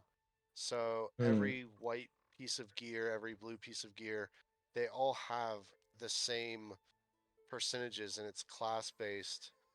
So it would be interesting to see some more variety there. Like, do I want a more balanced approach for physical and elemental resistances, or do I want full physical resist? Because right now, I mean, it's going to be terrifying when Wizard comes out and they're entirely magic based, and warriors running around stomping people at 50% PDR now are getting smoked because they have 11% elemental resistance. Mystic potions are gonna get pretty fucking popular. Oh yeah, That's for sure. that elemental resistance. Mm-hmm. I want that is one thing I wonder if with Wizard if they will be able to apply like any status effects kind of like Rogue does with your poison, your hemorrhage or the disease. I wonder if they're going to have something along that with like frost or fire. Well, they already Possibly. have I that don't think with anything with Hunter. fire. Yeah, Hunter. They With the already have frost, right? because they have burn effects on Hunter stuff. They have And the the poison. frost for frost arrows. They already have slows in the game. Like the frost slow, if you get splashed by the frost arrow, you are slowed for a brief duration. Okay. So like they already have that shit in place. So I could just see them like sliding right in there with Wizard. It's gonna be obviously like Ponda was saying earlier, easier probably that we're saying it, much more difficult behind the scenes, but like for what they seem to have in place, I don't there's definitely gonna be that, I feel like, and it's gonna be the systems are already there. So Yeah. Hopefully, a new texture for the frost arrow AOE. yeah. Yeah, that shit looks so bad, man. It literally looks like Oh, something from it's like a WoW. bunch of blue dots all over the ground, right? Yeah, it's not great. What was I'm trying to think of the specific little like splash effect in WoW, where it's like a gold shower of sparks that goes around your character or something. Maybe You it's know not the ability. no, it's not an ability. It's like something in the game. I just can't remember what the fuck it is. I haven't played WoW in a million years because I hate that game. But regardless, that was a stupid sidebar. My bad. No, you're It just looks a chilling, little brother. cheesy though, bro. You know, I agree. Press One sparks. one big thing on the roadmap here as well, which I think a lot of people are excited for, is the guild hall. They're going to be Yes. coming out with a guild hall, so you can form a guild with friends, build up your hall, unlocking new features and capabilities to take on the toughest challenges.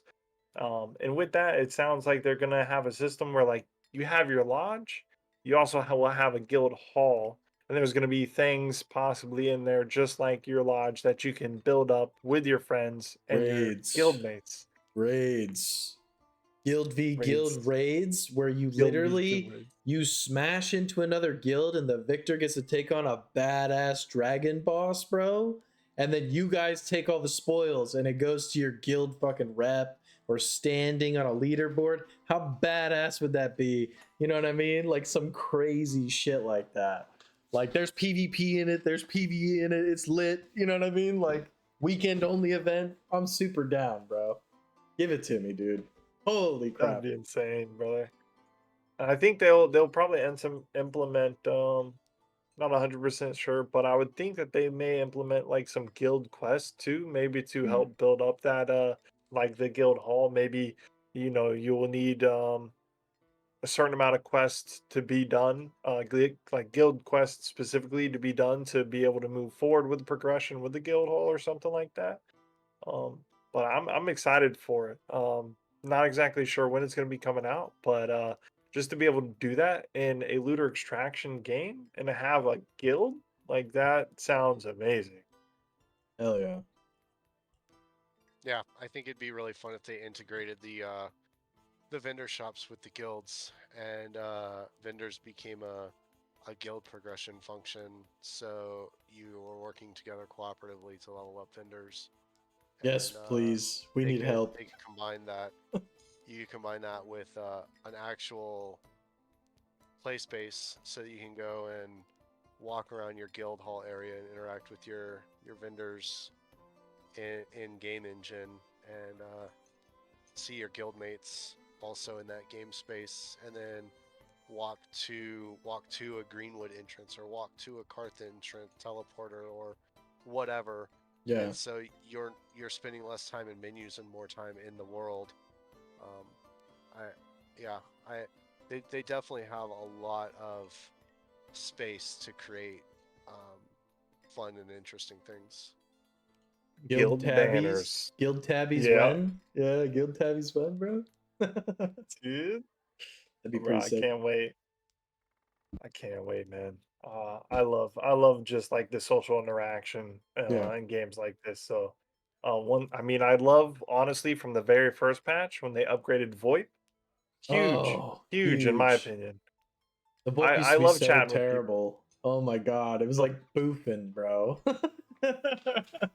It's and Yeah, so Guild bad. Wars sometimes you could couldn't create a speak. really interesting dynamic on organic teaming too, right? Because Yeah. if you Hmm. queue into Greenwood and you see somebody else with your same tag, or you see an alliance tag, or that kind of thing, then Hmm. are you going to throw down with them, or are you going to let them pass, or are you going to team up and go do something else, or Some guilty on Hmm. guilty action. yeah, I don't know. My guild, it's like if we meet in the wilds, bro, it's probably on We do, site. Yeah, we yeah, do. we duking it out, bro. It's a PvP guild, all It's a right. PvP guild, Yeah, baby. yeah, Let's get in there. yeah. What are you Yeah. doing? But no, Give me your loot. you make a solid point though, and like it's interesting the stance they've taken, and it's one of the reasons I honestly stopped playing solos as much. Um, because they're kind of like hands-off approach with the organic teaming versus like inorganic, or the pre-teaming versus organic teaming kind of stance they have. When that was kind of being discussed, since I play a lot of hunter, I play a lot of longbow hunter. 1v 9 is difficult in Longbow Hunter unless you're like one of the goats. So what I was having happen was I was literally like I'd take a shot at a priest, then the priest would be fighting a rogue, and then both would turn and run at me 90 miles an hour, and then their warrior would come out of nowhere and run at me 90 miles an hour just because I'm playing Hunter. And I'm like, yo, fuck this, bro. I'd rather have friends. You know what I mean? Like I don't play solos. I'm good. Just personally. I think a lot of that goes away when the player population spikes back up in May. True. A lot of that is, well, the hunter's the most dangerous person out here, so we're all going to band together and take away the most dangerous threat together. That's just what happens naturally, you know. Yeah. If I'm fighting someone in melee and a hunter's taking pot shots at both of us, well, you're my new best friend, and we're going to go kill a hunter together. Yeah, for sure. So another thing I'm actually pretty excited for is they did give a little snippet in the roadmap of at least 4 different kind of new creatures or elements that are going to be in the game.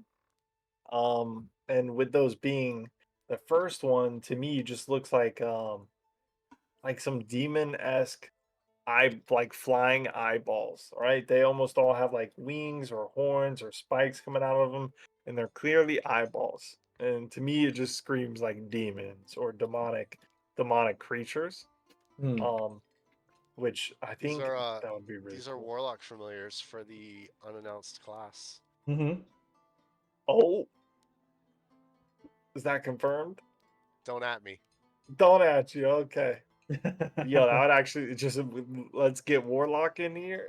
Well, Oh man. like they tried to bring that into Dark and Darker. There was like a what the fuck do they call the skill? It's like an all-seeing eye kind of thing where it was like a little drone that you could use on Warlock. Which is an interesting concept. So that'd be kind of cool. Imagine I'm like droning like I'm playing Rainbow Six Siege. Going into chapel, guys. 1 second. Oh, there's a warrior, hunter, rogue. All right, you guys ready? Like, I'm kind of goofy at a fantasy Make a game, little but demonic kind of pack, funny. maybe. Yeah, Warlock would Oh be a cool man. class for this game. I just hope they handle it better than Dark and Dark does. Yeah. Well, Warlock's such I a mean, cool I class in always, general. WoW Warlocks are yeah, cool. exactly, right? Right. And like I was gonna say in WoW, like I always enjoyed the Warlock class. And I liked the different play styles that you could be with Warlock, Yeah. right? They each had their own niche, and obviously patch by patch, they, balancing would change, but um and so some were played more than others. But I like the different play styles that they had in WoW for Warlock. Warlock was always a really fun class and fleshed out for the most part, um, ever since I can remember. That would be really dope. Pondo, I'm so thankful you brought up Warlocks, man. I didn't even think about that coming into the game. My mind is like so far behind right now. Oh New man. can of worms. Dude, the Oh sky is man. the limit in Just terms another of worksheet for me fantasy. to add. The fantasy classes they can add to this game, the sky is literally the limit. So I just hope that not every map is kind of football fieldy, right? Because I'm a little worried, Mm, like in Greenwood specifically, right? Yes, I think Wizard can be very good, but we kind of know how projectiles are in this game. They're not hit scanned, right? They're projectiles. So like if you're throwing a fireball 200 meters, like good luck hitting that motherfucker, dude. You know what I mean? When everybody has I iframes. I So think you already have a pretty good sneak preview of Wizard's abilities with the current fire mages in the game. I'd be very mhm. surprised yeah. if Wizard does not come with those abilities already. Well, and that's my Yeah. point though. Like look at the little fire orbs they shoot. Like they're like some of the easiest dodgeable shit in the game. Now the fire splotches all over the freaking ground, those things can get really annoying, right? But Well, you look at like a priest spark; those are easy to dodge also true. until you run out of stamina. So Right, it's right, right, right. stamina versus energy, and you're playing that knife edge balancing game. True. True. Just imagine getting hit with that big old the slow moving fireball when you're out of stand. Oh, dude, Yeah, yeah. I think a priest is really easy to fight until I've got a sliver of stamina left and they Heaven's Fury auto target me. True. Yup. It's exactly. Yeah. I'm just gonna be curious to see how it feels. Because there's a lot of open areas. And I hope not every map in this game is a football field. You feel me? Like I think Yeah, a little I think healthy they've mix of already both. gone into that too, though. They were talking about the dungeon map and how it feels a lot different in the latest dev talk. And I Hmm. think you said you missed it, but Yeah. they were talking about how they've been playtesting it daily, and it feels much different. It's much more corridor and narrow and claustrophobic feeling. So it'll be Rip, interesting to see how much they push the limits of that, Rip because Hunter. I'm sure there will be a ton of pushback about it. Oh yeah. Oh yeah. Rogue Central, baby. Yeah, hunters are gonna cry crocodile tears in the dungeon, bro. I'll still play it. I don't give a fuck. But like, you know what I mean? Like, it's gonna suck. Warrior Yep. smashes me into three walls like I'm fucking Loki and he's the Hulk. You know what I mean? Like, I GG. mean, I could see that going really hard for Wizard if they do have like a True. flame strike ability like Yeah. the mages already have in the game. If it's tight, close corridors, and you can have enough mana or energy to be able to cast multiple of them in that small corridor, that would go pretty hard. Well, I feel like you're gonna see a lot of because like what Hunter is outside of just raw damage is zoning utility, right? So I feel like Mhm. in the dungeon, the wizard is gonna take the hunter's place for zoning utility, if that's the case. Right? Because Yeah, outside of sparks, that's like the only zoning utility that really exists in the game is traps and bombs. And then a spark, I guess, but it fizzles out at some point. So yeah. Um, so another creature here. It looks like this is a werewolf. It does look like he has he looks fairly big in this model, in my opinion. With a couple things to note, he's running. In one hand, he has a really large scimitar, and in the other hand, he has a shield. But also in his mouth, he has a dagger. I'm wondering how they're going to go with this werewolf. I wonder if these things are going to be also dropped into the already existing map Greenwood and maybe Goldbrook, or if these things may be also just coming in different maps depending on um, what maps they do put out. But I think werewolves are pretty cool. It's a step up from the wolves that they already have in the game. I wonder how that's going to be. I've always liked new creatures, new kind of move sets and attack sets for the creatures are always really dope. And seeing that a werewolf is rocking a sword and shield or a scimitar and shield and a dagger in their mouth, I'm not sure what they're going to be able to do with that dagger or if it's just some artwork. But seeing them with sword and shield kind of terrifies me a little bit. I don't know why Um, my freaking brain is blanking on what's the freaking gosh darn it. It's like a type of dog humanoid that spawns out of like the flesh of another like dog-like animal in D&D. And they're sure. like I they was look just like gonna that. say Yeah, I don't remember. demon dog, but I doubt Yeah, that's it. you're good. Owlbear. What's An that? owlbear? An owlbear. Owlbear, bro. Imagine owlbears. That's the new Mortdog boss. Just a big ass owlbear. Oh, Sits on you and kills you. owlbear and its little cub. I think Species is right. It does look like a knoll from A Old knoll. School WoW. That's A exactly what I knoll. was Yeah. thinking. Yeah, yeah. And gnolls are like they have really fucked up like the way they're born is kind of fucking nasty by D&D lore. Right. It also looks like they have some sort of, I don't know if, to me it looks like a goblin fairy, honestly. Yeah. Um, I don't know if y'all have any better description for that there. It reminds me of the fairies. I don't know if you guys have watched the Netflix movie Bright, when Yeah. Will Smith Yeah. Yeah.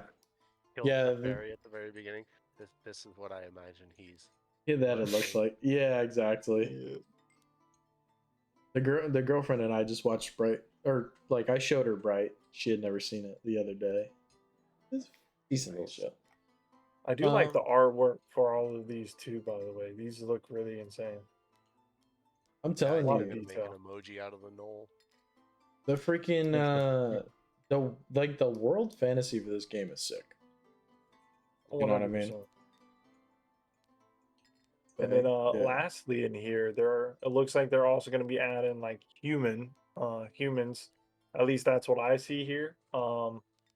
And one thing to note, it looks like they're just in, your regular gear. They are running like a club and shield. But they are wearing armor as well. Um, I think that would be a nice little thing to implement in the game as well. Just some humans outside of just like your regular fantasy creatures, um, implementing humans. Bandit Um, outposts and shit like that. That'd be pretty cool. yeah, Yeah, yeah, yeah. looks like he is wearing a bandana in there. Does have a big old loot sack that he's carrying around him with some gold and looks like maybe a gem and another pouch falling out of it from like a little rip in that bag. Definitely gives me bandit vibes. And he's got one steel toe boot. Yeah, one steal, he's gonna kick you. Where's he gonna kick you? He's got a spiked up bracelet too. Oh, he's actually. It looks like he's wearing Dunestalker shoulder guards too. Not gonna lie, Yeah, yeah. Some rogue adjacent gear for sure. with a club and shield. I wonder that I'm imagining that they will probably do more than just like that. And I mean, like goblins, for instance, they have multiple different things. Um, Petty bandits, yeah. These like with goblins, how they have the bruiser, they have the one with the like the slingshot, the ones that have double swords, the one with just like a bigger sword. Then they also have the goblin bombers that have all the bombs on a backpack and they're just pulling them out, chucking them bombs at you. So I can only imagine what all they're gonna do with this stuff, but it's cool that these things are already going in.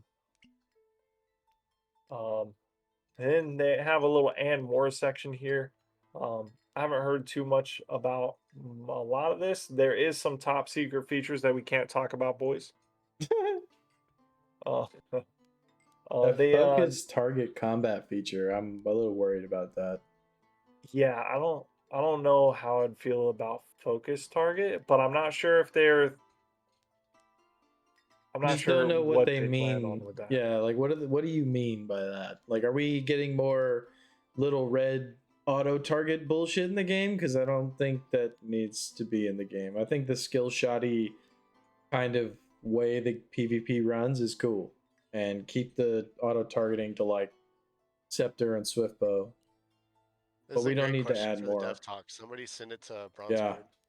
Oh my Oh god. yeah, Senator Bronzebeard. Yeah. Let's get him 3 questions next time. Yeah, yeah. Let's get it. For real. Just delegate him for all of the All questions. questions. Yeah. They just filter 100%. through him. But I would be really curious to see what their head was, where their heads are at, because that's a very ambiguous statement. Focus target mode. Like, what the fuck does that mean? You know what I mean? Like, Yeah. Because I mean, almost every time I'm thinking about it, like I'm always going back to WoW, like tab arenas, like you would targeting, have, right? yeah, but not just that, right? You could have a focused target, Right. and you Okay. would have keybinds set up for like target your focus target. So like in the beginning of the map, you can focus target. Like in threes, you would focus target, like you could focus target the healer or whatever it may be, and then you would be on whatever target you're on, but you would also always see like their player card as a focus target, and you could have keybinds for certain skills to target the focus target, so you could instantly jump onto them, which is also part of like tab targeting in a way. Right. But for me, Yeah. that's what focus target like is pops up in my head whenever I hear focus target. So, but And like you I'm can't just target anything in this game except for like the auto lock on abilities already, right. like the Swift Bow Hunter or your priest staff and scepter. So I'm just assuming that it may be for something along those lines, but we haven't gotten much information on it. Yeah, I'm just a little worried, but I mean, time will tell. So I'm willing to be proven wrong and it be a dope ass system. I'm just worried that I, I just think anything that kind of cripples skill in a game with a ton of ability for skill expression is just bad for the game. Let people be good at what they're good at, and it's okay, if you're not the We greatest at the game. we might be overthinking this too. We True. come from World of Warcraft where focus had a specific window that it was Yeah. referring to. Focus target could simply be the lock-on feature that already exists in the game. True. True. I don't know. We'll see. Maybe. Like I Yeah. said, time will tell. I think with stuff like that. Oh yeah. Z targeting like in Zelda, says Julian from my chat. Dog, bro, get out of here. That's exactly what I'm talking about. Like, hell no. You know what I mean? Like, Just to quickly go over, they have stated, they want to do full controller support for the game as well as a console release and make it Steam Deck compatible. Um, so that is definitely further down the line. If we ever hear more about that, we can definitely cover that stuff and will on the podcast. But for now, I mean, do y'all have any thoughts on that stuff, or would y'all just want to go ahead and move on past those? I do actually Yeah, for go ahead. content creators or aspiring machinima artists. The controller actually works for your camera controls.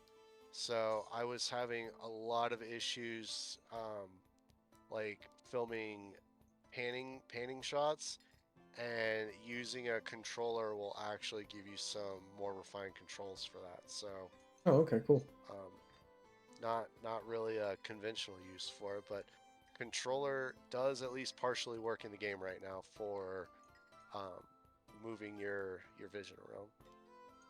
Cool. Oh, really? Mhm.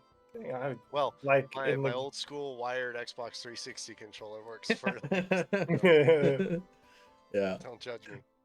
Ah, No, no. no, I love it. I have some Xbox, old Xbox controllers, Xbox 360s, Xbox. No, I don't have an Xbox One, but I have a PS4, PS5, and a PS3 controller as well. I got them all. Oh yeah. I gotta test that maybe. So wait, have you been using that to get your like the shots that you have recently? No, I wanted to redo it, but I was already so far into the video. There's one scene where I talk about fighting in the Southwest because it's low pop, and Mhm. I pan the cameras in those shots. But I've played around with it a little bit. I went with a priest to the very top of some ridgeline or something and panned. And if you if you knock the controller stick just out of alignment and then turn your dead zone way down, it will like slow pan, just with the imperfection of the dead zone, and it makes for Mhm. some pretty decent shots. Cool. Oh, that's nice. I appreciate you bringing that up though. That's Future, definitely helpful.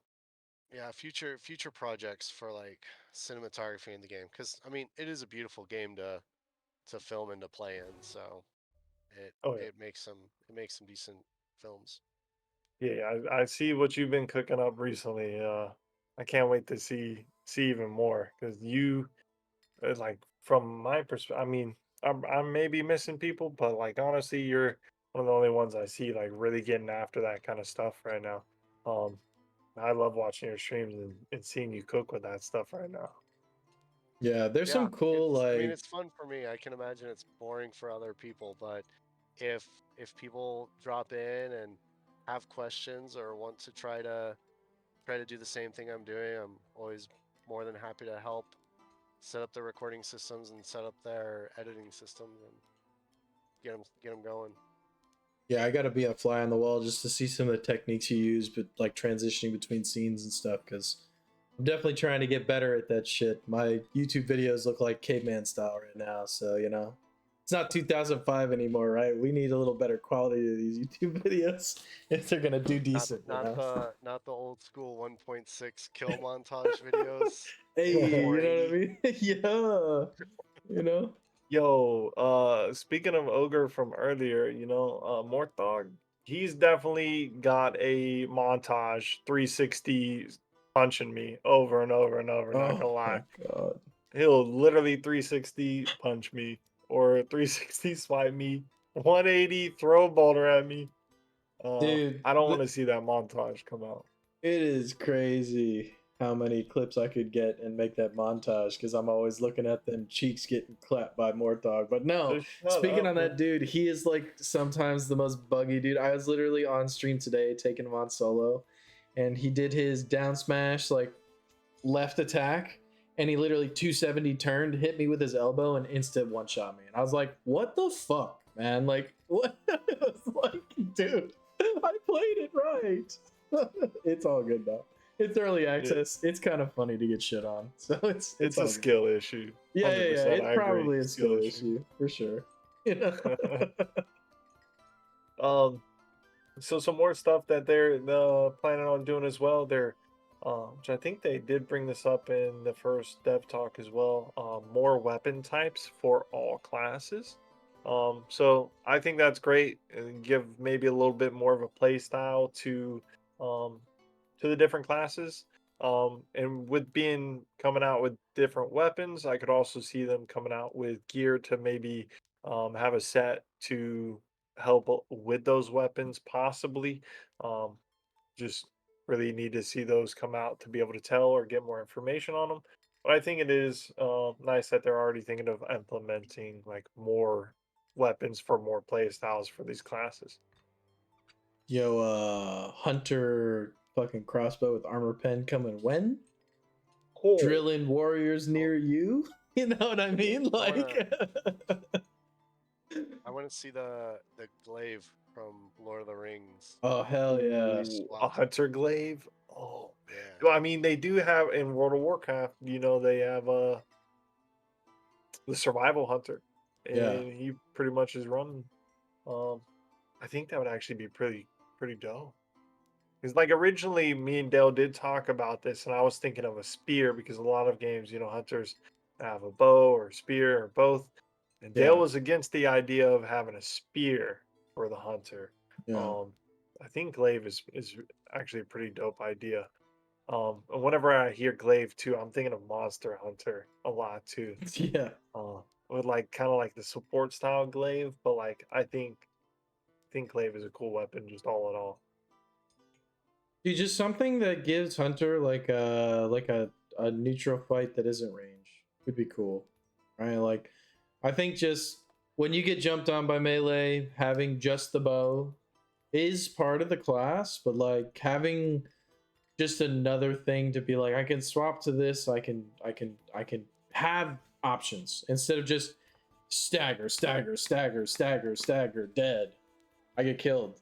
I can't block. Guys, I can't block in the game. I'm the only class that can't block in the game, guys. Like, Just learn how to right click, brother. yeah, yeah, yeah. I'll just zoom in Yeah. on their face while they're clapping my cheeks. Yeah, yeah, yeah, yeah, yeah, yeah, yeah, yeah. I got you. I got you. It's tough too because they've said that they don't want the weapon swapping meta in the game. The weapon you go Yeah, in with or the spec you go in with is what you roll with. yeah. But they also want you to be able to equip upgrades you find in the map. And Sure. I think they're trying to cater to two different visions there. I think they need to pick one or the other. Either make weapon swapping available and a thing in the game and give warriors something different, or because right now it's as much as a curse as a benefit to a warrior because you have to Extra shit to upgrade and craft. craft twice as many weapons. Yeah. Um, so yeah, I think having two different weapon options for every class would be a lot more Nice. interesting because you wouldn't always know what kind of fight you're getting into as well. Right. Um, and then if you really want to go down the only one weapon per class, then maybe you make it to where like a blue item you find in the game needs repaired with a glint dust or something before you can use it, so that Hmm. like the gear you go in with, it it it makes going in geared more important rather than relying on the things you find in the game. Man, that would rip Make zero to hero a lot more runs. difficult. Yeah, I was about to say, Yeah. fuck zero to hero runs, man. They're gone. Yeah. Shit. So It is a meme to kill there's people with bombs, but like, it's hard. there's know? drawbacks to Got everything. it. Hey, you know what? Yeah. I've watched Swanifire kill people with vault kicks, so Yeah. it's doable. I 1v1 to rogue with traps, bombs, and vault kicks. It was really funny. Like Teehee. Actually, Merm Oh and I yeah. pulled off that Mort We Dog pit yeah. fight. We went 2v3 in a zero to hero with no weapons. And we killed an entire team. We're like, how did this happen? Like, Yeah, Dale, like we were hiding behind the fog. Dale was throwing his bombs toward the fire pit. So like if they went to start it, it would blow up. I think that is actually how it started. We're like, oh, we just gotta go on them now. So we jumped out. We're just using our abilities. I'm sending visage, stealthing, hitting them with the like my disease attack, which with no weapons, it does 1 damage at face value, and it puts a little bit of that elemental disease on them. So like it was pretty much all day just tossing bombs, and we it were was actually really dope. We ended up killing them. it's Oh. funny little memers. No, I definitely could see it though. I mean, I just think it would be nice to just for all the classes to just have like there's a reason I don't go to keep. There's a reason I don't push inside a cemetery on Hunter. It's a death sentence, bro. Like if a rogue or a warrior's in there, I'm fucking clapped. I'm done. I'm okay. I'm not going in there with longbow, right? If I had a spear or a short sword or something like a secondary weapon, not something that you keep in your backpack and you pull out your ass, right? And hot swap into your bar, but like warrior has, you can press Z to like change to your back weapon. And I have a spear to defend myself. Like Dark and Darker is a great example of that. Like you have either a rapier or a spear, or you have like you could use a short sword, or you can even use like a little like an arming sword, right? You can use those kind of things because you never know that instance where you're gonna be in a position where you can't just pull out the bow. Spear bow New World was so much fun. Exactly. That's a great example, Gilchrist. Like all like the ranged classes had melee counterparts for the most part, unless you went for like the mage ranged with different stuff, but that's kind of a whole different story. But like it would just be nice for the Yeah. option to exist, and then fucking give me a ability to block, bro. Fuck. Holy shit. I think they're a little too set on it being Warriors class fantasy. Warrior I know. traditionally, like if you think about an old school Diablo Barbarian or a World of Warcraft classic warrior, it's always the rage system and the rage mechanic, and Yeah. they have that for the warrior as well. So why do they need to have a weapon swapping option? That's both a blessing and a curse. It's nice to be able to switch to a block option or to a I don't know why you would run Axe Death Ball, but you can. Or if they have Right. more whatever. The weapon swapping system is in there and it's functional. Exactly. I would like to see it applied to every class, and if warrior feels less relevant or less unique, give them something new. They already have the enrage mechanic and they have they have rage and enrage. Um, they could do something else like 5 seconds of immunity before death, like a Tryndamere ultimate or Oh gosh. something else. Uh, Like there's all sorts of cool Yeah. creative things. Like True. a leech system. It what when you think about barbarians, you think about them doing more damage at low health or Getting half slashing, regenerating health. bludgeoning. Yeah. Yeah, like if they're Mm-hmm. super low on health, then they leech a portion of the damage they deal. Like there's all sorts of class fantasy themes that they can explore. Right. Carrying around 2 weapons is not the most interesting of those themes. No. Yeah. I think we're all kind of in the same boat here. I mean, it would just add. I don't know what they would do for freaking rogue though. Hand crossbow. You know what I mean? Well, Rogue Instead has, of poison Rogue has a dart. scorpion tail coming out True. Scorpion tail, yeah. for their third weapon. Yeah. But who knows? You know I what I would mean? imagine Like, that will make May. yeah. Yeah. I would whenever they come out with a new rogue weapon, I'm just gonna main it for a while. Just try it out, see how it is. I'm telling you, Yeah. bro. I need that armor penetrating crossbow, bro. I need to shoot a fucking dumb warrior in their face. And For like 50% armor pen. how long's the Fuck you. reload time gonna be, brother? Bro, I don't care. Is there gonna be a reload time? I'm trying to be like seriously soapy, bro. I'm trying to hit that one big boy crossbow shot and then whip out the longbow and finish you off. You know what I'm saying? Like, I don't mind if it takes 4 seconds to reload if it's like got a crazy like armor pen, right? Because it's like a mechanical like bolt. You That don't would be want cool. the Van Helsing machine crossbow? Oh, Yeah. fucking Jesus Christ. I don't want to make the goddamn class broken, man. Like pinning people to the wall. Holy shit. Explosive arrows on crossbow. Oh my A god. machine gun. Mm. Do. Can you imagine that though? That would be kind of crazy. Maybe arrows you're that not only kidding. apply to bow. And there's specific bolt like utility bolts. Ooh, dude. Okay, this is like a little Mhm. off topic, but we talked about it earlier. You know how Lotus arrows are a fucking meme. What do you guys think about like blind effects in the game? Very temporary blind effects, but a blind effect. Like imagine if instead of Lotus arrow just doing a little poison fart cloud that doesn't even poison you, it's like you get spores in your face for like a half a second. Kind of like a Counter-Strike And flash, but not quite as I'm seeing, you know, Jesus Christ on my screen. I'm just like I get like spores and I gotta like ugh, and like it's a like effect on your screen. You think that that kind of would be cool in the game, or you guys think hell nah? I think think it. so. I think. Yeah. Sorry, go ahead. I was just gonna say I think so. I mean, you could also go two different ways for it. If you don't want to, um, per se blind someone, you could also go like the Teemo League of Legends route, right? Where you get a status effect of a blind for maybe a second or two, where like even if you're attacking, your attacks aren't going to hit. Or they could do like an actual blind effect and you have like spores. Your screen kind of goes green and foggy for a minute. Not an Yeah, actual minute, not a but minute. That'd be crazy, but yeah, a couple seconds. I think something to add, like you know, and I'm sure they can revisit these things in time, but like I don't know. I know blinds are always a point of contention with players because if you're not playing a tack shooter or something with like actual flashbangs, they're like, what the fuck does a flashbang or any kind of blind, you know, belong in the game for? I mean, look at Tarkov. Tarkov has a literal shotgun that shoots a starburst round at you, and it's like the biggest meme. But if used correctly, that shit is like so OP. Because you can just walk into a room, full blind someone, walk up to them, and beat the shit out of them with your melee, right? And they just like cannot see you, right? So that's like a bad example of how to implement it.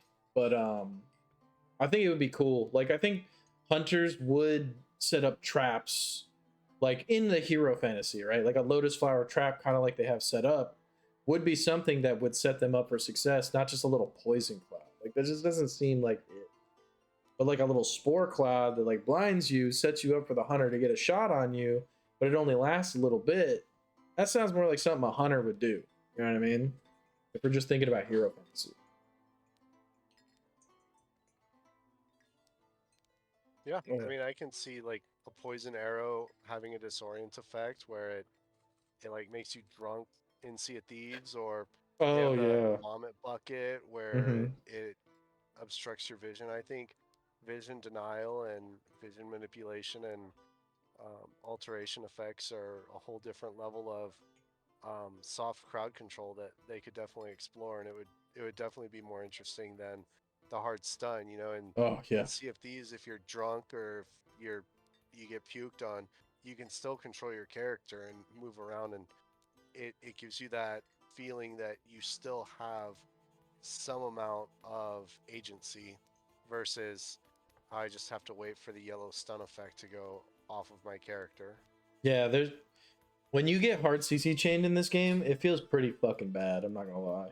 There's a lot of hard CC in this game, and I get that they're going for like an MMO style of like combat, like gank style PvP, right? But like cheap shot into fucking anchor chain into priest stun into you know what I mean? Like it's just like fucking give me a break, bro. You know what I mean? I've definitely had a couple rage moments with those Only kind a of couple. only a couple, but I've definitely lost my shit a few times. So you know, but I laugh at all of them. I like the soft I always prefer soft CC and like things that set up engagements versus hard CC anything that keeps you from being able to press buttons on the screen on your for your character kind of fucking blows. That's why I think people are Yeah, so it, mad at cheap shot because you literally can't do anything about it. Like once you're cheap shot, it's over. Like you're just cheap shot. You know what I mean? I yeah. mean, it's in the skill It takes away description, your but agency, and yeah, you don't get to play the game for that amount of time, and that's not fun for people. yeah.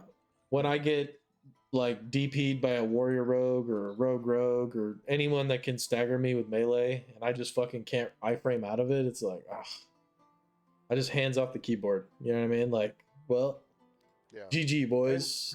coming from a traditional MMO like World of Warcraft, where there's tab targeting, hard CC makes sense because the players can't miss. But we have Right. dodge mechanics, we have iframes, we have other skill expression systems.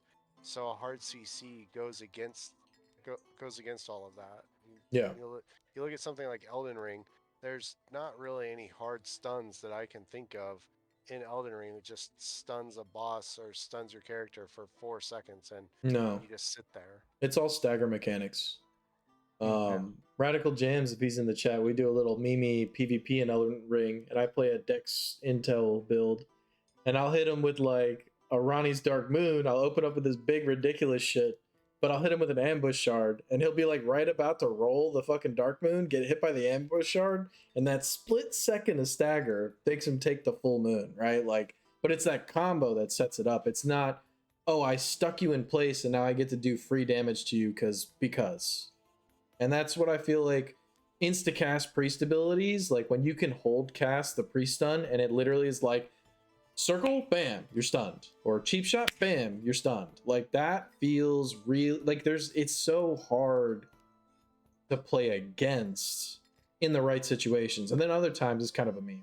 Right? Like, but that's why I think PD is fine because like I kind of do like the idea that you said though, where PD could stun, and then you would use that opportunity to gap close because you have so many gap closing tools at your disposal. I think that would be a huge W change for PD, and I think a lot of people that struggle against the ability would feel less like disenfranchised about it. I don't know how to say it, but like it would be nice if it wasn't just like a fucking, a smoke teleport fucking stun combo. That shit kind of sucks. But it still gives the rogue the ability to jump on top of you because you do get stunned. Right? So I don't know. Mhm. Um, so there's only a couple more things on this dev roadmap to go over. Um, a couple of things they put on here. They just put boss encounters. So I'm sure there's going to be more bosses other than just Morthog. Fingers crossed on that. Fingers crossed on May, maybe they'll bring something out. Not 100% sure. But also, I'm not sure with just this, blanket statement of boss encounters, if they're also going to be changing up the boss encounters. I know they have been doing hot fixes for uh, Morthog specifically for different types of classes being able to cheese the boss without, having aggro or being able to take any damage. Um, so I'm sure there may be a part of that in it as well. Um, is there anything with like the current boss encounter that you don't like that we kind of already haven't discussed?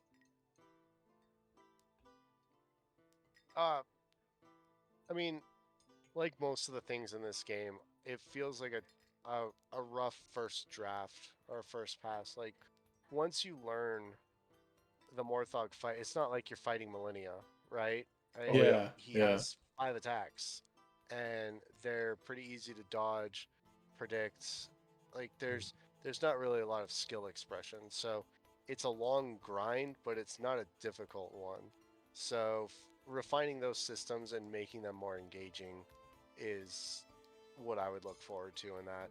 And I guess it's difficult because you don't want the PvE to be so difficult that you can't peel away from it to deal with PvP, but at the same time, if you're gonna block off the area, then make the encounter more challenging and rewarding. And if you're not gonna block off the area, then I can see it being more simple. Yeah. Yeah.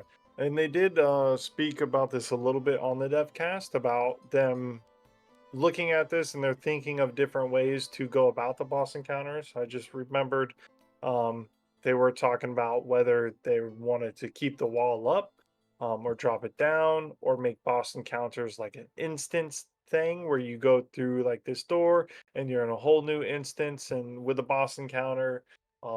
So I do know that they're still looking at it and they're trying to figure out what they want to do with it. So I am excited to see kind of what route they decide to go. Um, I'm not sure really what I would want out of the things that they described. I could see a place for all of them. I don't per se have a favorite of any of them. I just can't wait to see what they do with it. Hmm. And just get at it because I enjoy like boss fights, PvE encounters that are um like Elden Ring. Like you really got to get in there, really gotta learn, and then some of it may just be RNG. I kind of I would think it's like. been a lot of growing pains for them too. Is Yeah. this game seems to have pulled a lot of the MMO crowd, and Mhm. not so much of the extraction shooter crowd. And so you have people that are used to coming in and having a set linear progression path, and then when they Mm. go in they die with all of their fancy gear upgrades, and they're like, well, wait a minute, I worked hard for these upgrades and now you're taking them from me. And they don't Right. understand not to take your best gear in all the time, that it's okay to run in greens or whites, or the gear difference is not so significant that you can't not do other things. And if somebody's rolling in blues, the risk they're taking is much greater. It takes a long time to get that blue set, and if it was meaningless, then why would anybody make it? So obviously, it's going to give a competitive advantage, but there's also a significant risk in taking it. But Yeah. I think a big thing for Morthog though, or just bosses in general, is like the kiddie pool design. I kind of don't fuck with.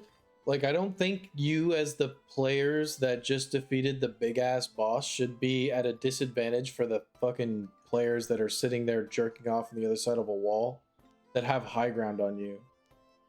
Like, you've already expended all your resources, not all of them, but like you've expended resources, you've took time, you fought the boss, you have a bunch of loot. I think you should come out of that boss encounter in a different fashion on the same level. Like, the fact that you're down in a pit is kind of crazy. It's a little annoying. You see Triple Hunter Yeah, literally peek over the edge, like, fuck me, bro, I'm dead. Like, that's a really, tough one. it's just a,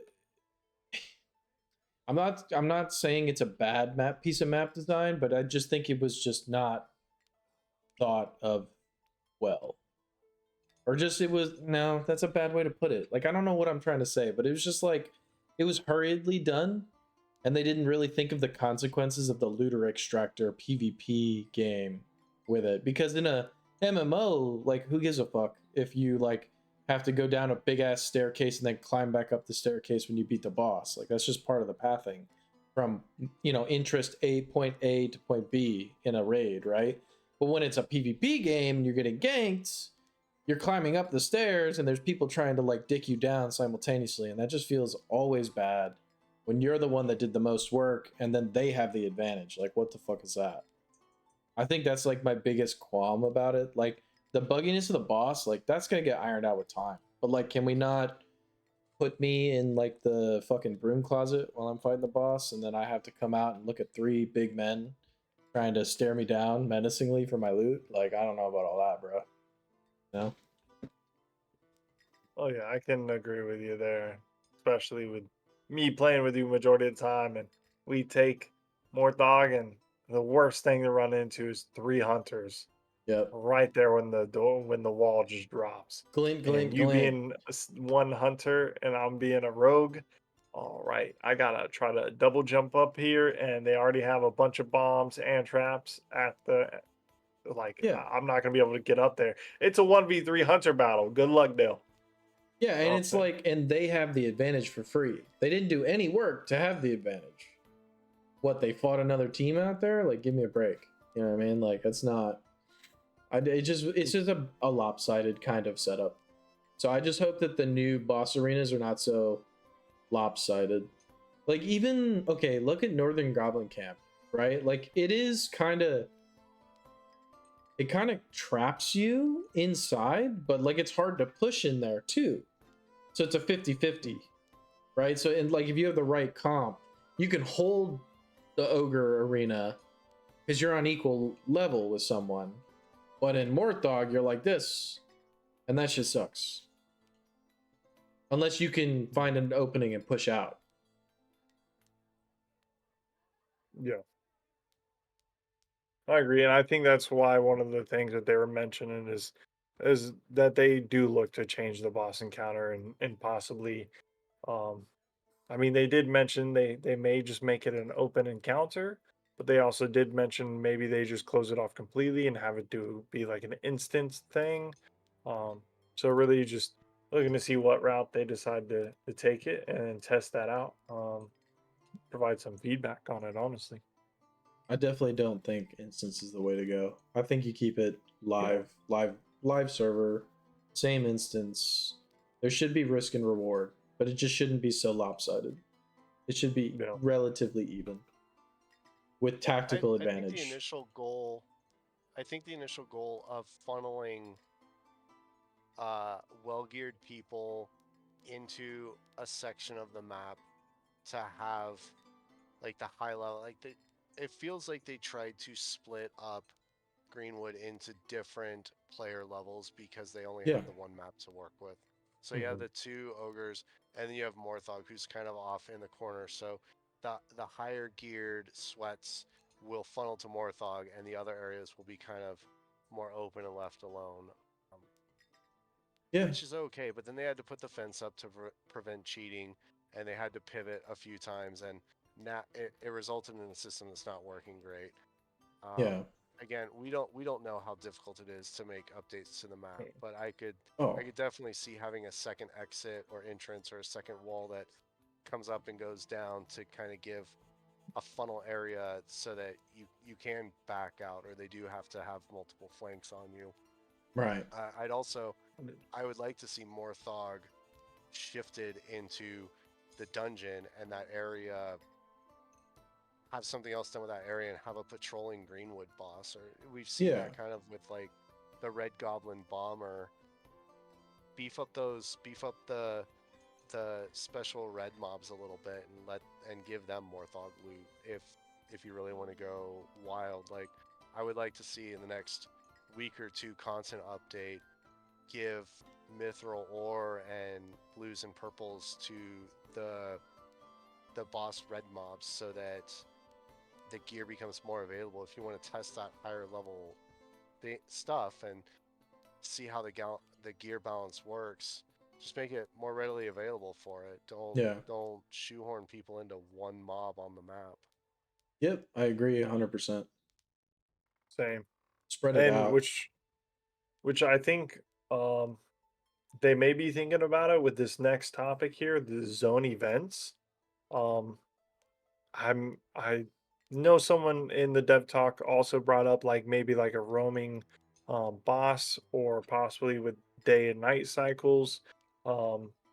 Have different enemies like goblin bombers maybe be like enraged and drop like better loot like more thog loot, right? So I'm wondering if zone events could kind of be along the same thing. Maybe you have a patrolling boss or some of those enemies are enraged or have um, just higher stats or different abilities or something like that. And if you kill them, they drop something along the lines of like more dog loot. And I think that would be pretty dope. I'm not exactly sure what. zone events that they are cooking up with already, but that is a direction I could see them going. Yeah. Oh yeah. Time will tell. We'll be able to see the dev's vision as it comes out, as these patches roll out and they start, experimenting more and shit. Like it'll be really cool to see what the team is capable of. Because I think with the small little pieces that they have right now, they've done such a great job. And to be clear with the Mortdog thing, like I don't think that they need to necessarily change Mortdog. I'm saying for subsequent boss encounters that come in the future, like I just want them to think about layer design a little bit better.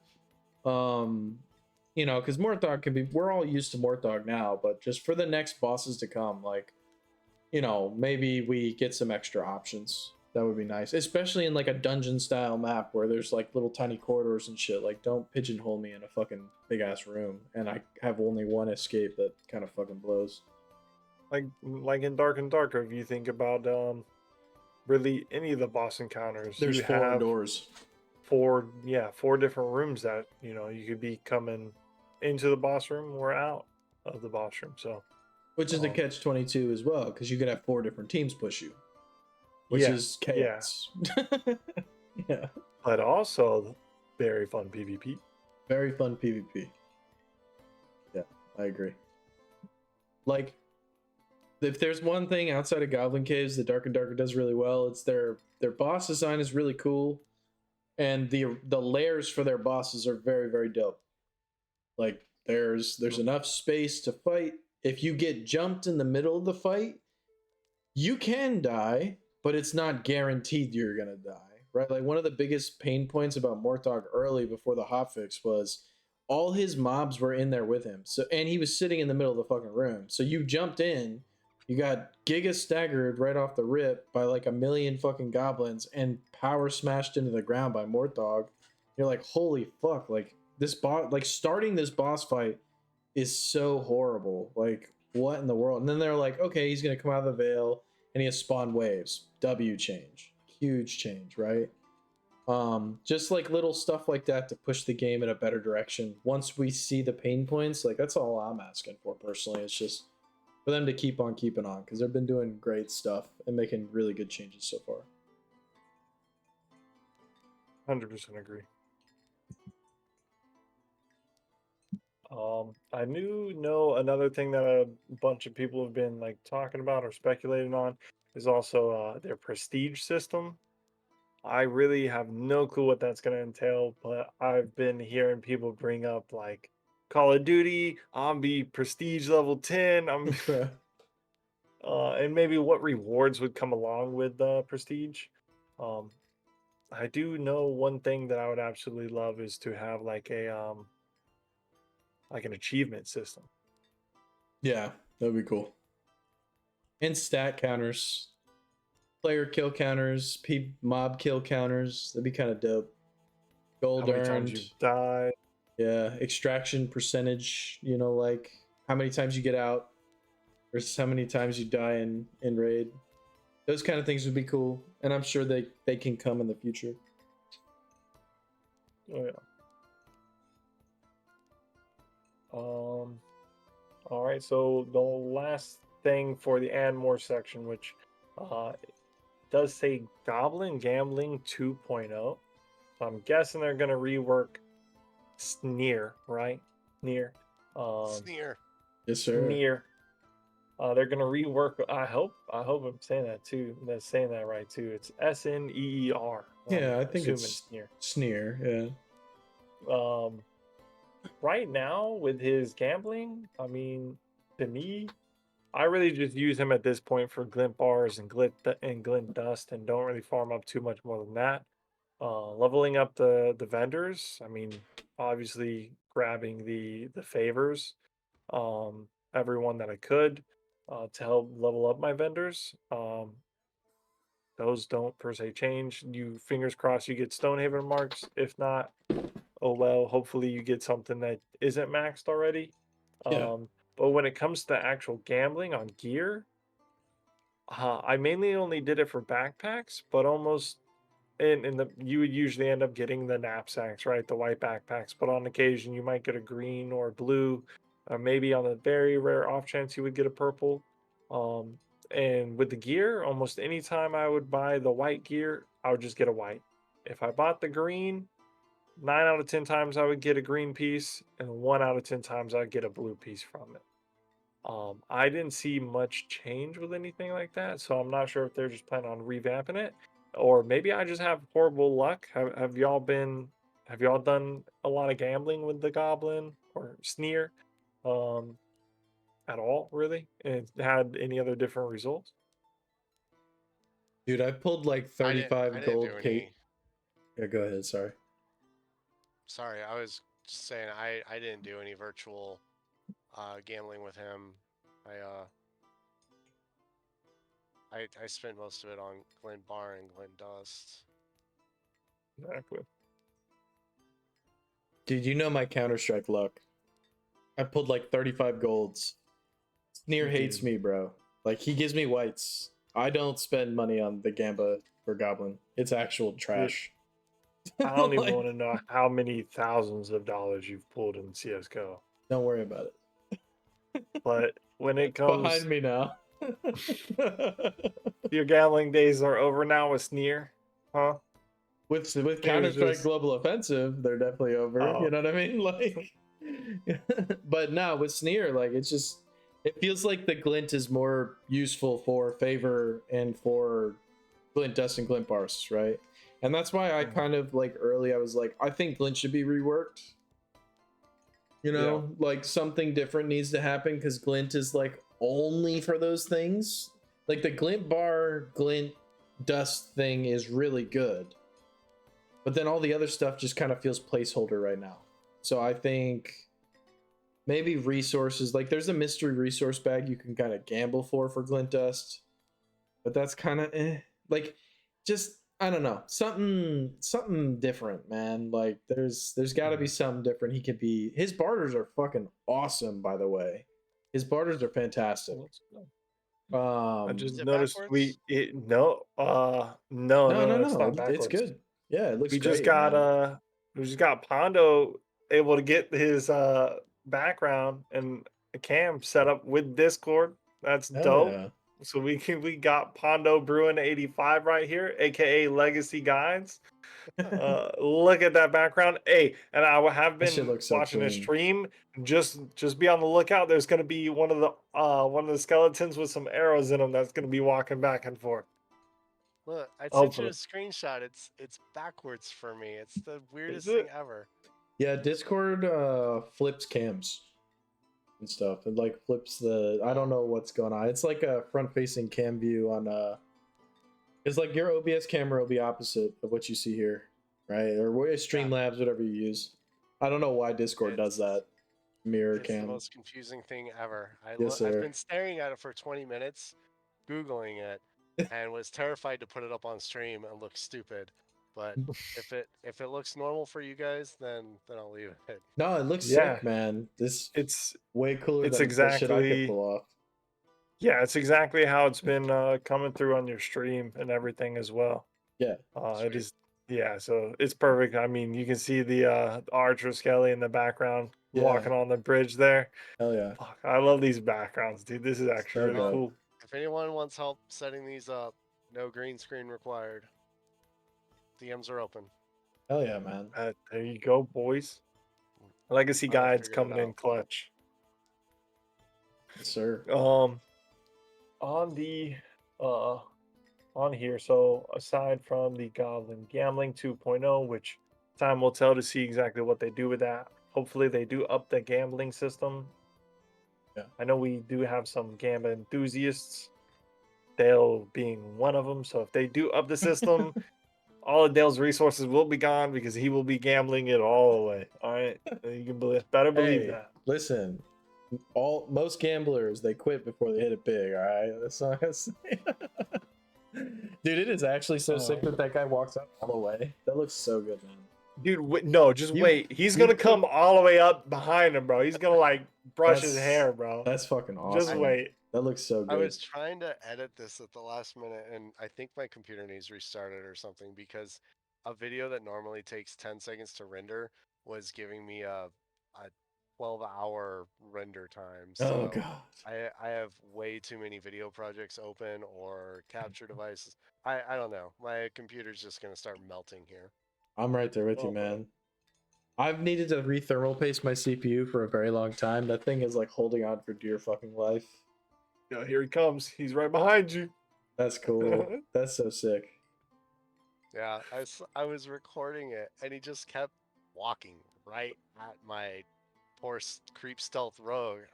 I thought for sure he was just gonna smack me out of recording, and then he just walks off into the distance. I have no idea where he went. Yeah, That's that's weird. honestly the perfect thing that I feel like could have happened. Then just walk right up to you and just pan off. Yep. Oh, No man. weird aggro transition animations. Yeah. Oh yeah, because like I don't know, it's been a hit or miss. Like a lot of times in stealth, like they will aggro you in stealth on rogue. I haven't played around with creep too much though, so um, I don't know. In creep, if you're just completely still, you're invis or just stealth. Near invis, but they'll still they have weird aggro uh, mechanics. I haven't played around with them enough, but I know I was trying to film for my Morthog loop, and I would go in and he would pull goblins every once in a while, and I thought, oh, that'd be cool if I could have goblins like walking around with him, but they all have like twitchy, spasming aggro loops. Like Yeah. they're trying to aggro to you, but then they drop, but then they re-aggro, and then they re-drop, and they get super twitchy and weird. So Yeah. yeah, I have no idea how it's working, but um, if you go stealth before, then they just patrol and they don't normally seem to find you. Okay. Yeah, I know I've had problems with being in stealth and you're trying to get by them and maybe because there's a player around. Yeah, next thing you know, they're raw, and the player all the way across the other side of like the room's like, "Ooh, he's not aggroed on me," so they know that you're there. It's like Yeah. I'm a rogue, W. sneaky sneak, Listen, W, bro. I'm not trying to get run up by all these rogues, dude. You know what I'm saying? Give me a little heads up. man. I see that. Whatever. No, you know, like I said in the first podcast, so they cooked so hard with the rogue stealth. The fact that stealth is not invis, that true invis doesn't exist in the game outside of creep, and that creep has like you have to stay still to be full invis, like they did so well with that system. Because like if you're paying attention, you can see a rogue when they're stealth. I think that's such a that makes the class a lot more fair to play against in comparison to most games where stealth is just stealth. You never know where the motherfucker is, right? I think they did a Aren't really they? Aren't they true invis though? in For all of them, for like for like 1.5 to 2 yeah, seconds. like and that's Oh, good then yeah, because they okay, need yeah, that for the yep, misdirection, right? But then after 100%. that small frame, then you can see the Then you can predator see him. vision shit where he's like cloaked, right? Like it's like that Mhm. predator cloak stealthing kind of stuff, and I like that. That's really really good because it gives outplay to both players. It's like, oh, I can see you in your stealth. Bam, I can shoot you on Hunter. Bam, I just popped you out of stealth. Now you're staggered, and I know where you are, right? So it's cool. I like it. Well, so there's really only two more things on the dev roadmap. One of them being the campaign system, which is already out there. There's 14 quests ending with killing Morthog to receive a heroic satchel, being the purple backpack. Um, they are looking at revamping the campaign system. And they state campaigns are like epic quest line or epic quest lines with special rewards, sort of like bite-sized battle passes, but with more gameplay. Um, the the original quest line that they have right now, I mean it's decent. To at least like for at least whenever I was going through it as a newer player, it was interesting and it kind of like gave me a direction or a goal to do, Yeah. which was nice. So I definitely want to see them like implement this in. Um, and they have a bunch of stuff in like kind of in this photo here, bunch of just emblems and stuff. I'm not sure what any of them would specifically mean. but it does look like a bunch of them are completed in this. But then I also see numbers stating 99/99, making me think like maybe you have to kill a certain amount of enemies or pick up a certain amount of items, um, which I've never liked those quests too much, honestly. So Fetch hopefully it quests, isn't that. fetch quests, kill Yeah, quests. All of fetch this item 99 times. you mean the entire quest line for Classic WoW? Like that ass, bro. It's all fetch and kill quests. It makes me want to off myself. Like, oh my god. Well, I remember don't think you can add Witcher level quests to a PvP true. extraction game. True. But I'm, it's just a little dig at Merman for getting me to play Classic WoW. And I was like, God, this leveling sucks. I forgot how bad it was. Like, Hey oh man. man, hey, it's You could spend 4 months grinding to 60 and getting world potions and consumables, and then getting DDoSed on your first raid. Oh, that's brutal. It's brutal. oh, that is absolutely brutal. You I see, do. in first ever precedent, they're rolling back the deaths. No, nah, damn, that's mm, crazy. Yep, only Fangs threatened to disband, so Blizzard came out and said they're rolling back the character deaths. Well, I mean, yeah, when something artificial is coming, especially with hardcore fucking WoW in general, it's already fucking stupid enough, right? Like if something third party comes in and fucks things up outside of like player drama, because that's always going to exist. But they there should be contingencies in place for stuff like that. I feel like when it's something that ridiculous. But if you're in a fucking big ass guild that's meant for content creators, we all know coming from the MMO crowd, a lot of MMO like players fucking hate the content creators that play the game, and they're actively trying to hinder them, fuck them over. You know what I mean? Like find them and drag like mobs into them in the open world and hardcore like WoW and stuff. Like there's a bunch of trolls in MMO games, especially in WoW. So Yeah. Just to piggyback off that campaign system as well, though, which they did say that they're gonna just kind of revamp on that. Like they said, kind of making it sort of like bite-sized battle passes, just with more gameplay involved in completing them. Um, on the dev roadmap here, which is really cool, they gave a pretty much like an overview map of Mithergard, which contains a bunch of the areas that they have in mind. Specifically, one of the big ones we already have, the Greenwood. Um, and underneath it, they do say each week complete a new chapter in a seasonal story, culminating in an epic event. What that makes me think of tying back into is with the and more about them saying events. So it makes me think each week will possibly have an event. There will be a new chapter, maybe containing like more quests for a seasonal story. So it looks like they're going to be. 'Cause me personally, I haven't been able to find too much lore about anything per se. So I think they may be implementing the lore within these storylines for seasons, and you will have like a whole quest line with events happening each week, which would be really dope. But if anyone wants to go to the roadmap and check out that map, it is really cool. They already have a bunch of places on here.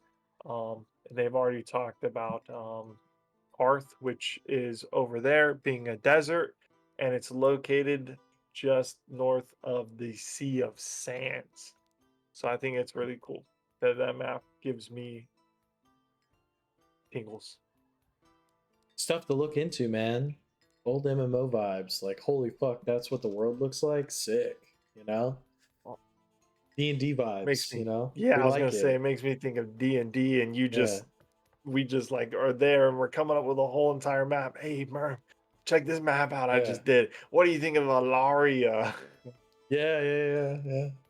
You know, like we start in the tavern, we see a little fucking town, maybe a castle keep, you know, save the princess, and then all of a sudden we're in a whole nother place with different cultures, different vibes, different fauna, flora, all that stuff, right? I'm just super excited to see them bring some of those like D&D MMO elements into a looter extractor. I don't think that's been done that much, which would be really sick, right? Like Tarkov has this like very basic bare bones storyline where you know there's two PMC organizations or like there's two factions at play, but there's not really a lot of story to it. It's just shooter game, right? Dark and Darker Mhm. has like here's a different map skin, but it has like zero lore, right? Like this is a game that could kind of tie into both of those things where it can be like there's this really dope ass world in the background, but also this is a PvP extraction kind of game. You know, a little best of both worlds.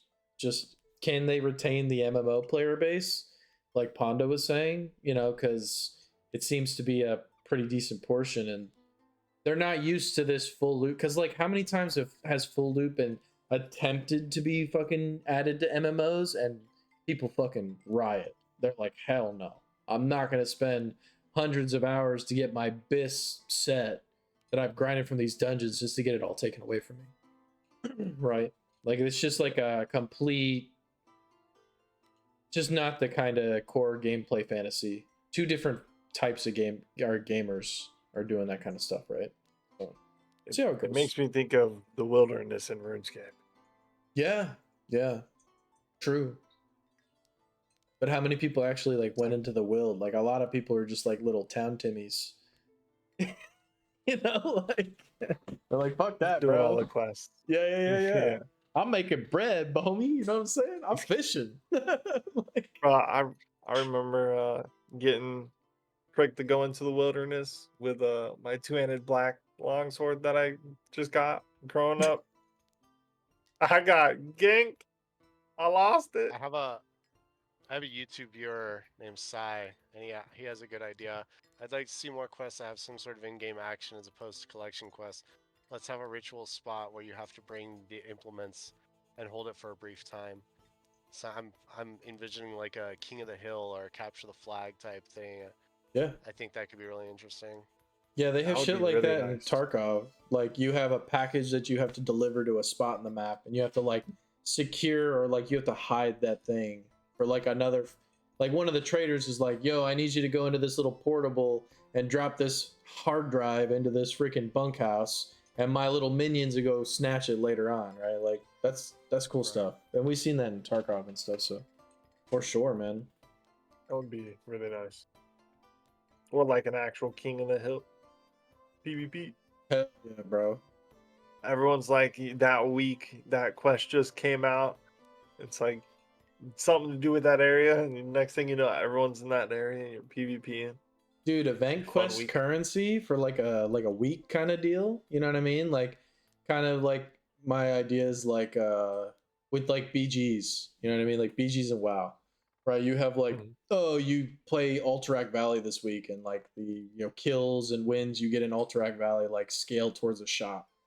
Like you do like a King of the Hill event where it's like if you get kills in you know this part of the map like it goes to this like weekly currency reward and then you can gain rewards from that for the week. It's just adding more, not even just loot, just like hey, go to this place, fight players in this place, we'll give you shit for it, and it allows for players to want to fight in other parts of the map, which would be cool. I'm a big fan of that. Like you created this cool map, let's fucking use it, man. You know, 100%. sick of fighting in That, wa- that Warthog, was bro. that was definitely a good insight from your YouTube viewer there, Pondo. Yeah. Yeah, Um, I agree. there's actually one thing that I accidentally forgot here, which also is, I mean, I think it's a pretty good ending point too. Um, we've had it for I think 3 weekends in a row now. This is being the arena system. Um, in the dev roadmap, it does say loot or craft your dream gear set and bring it into the arena. If you die, you won't lose your stuff, just your dignity. Um, So, I mean, over the past couple of weekends, they've tested out, and they're still going to be testing this out. But we've had 1v1s, 2v2s, and 3v3s.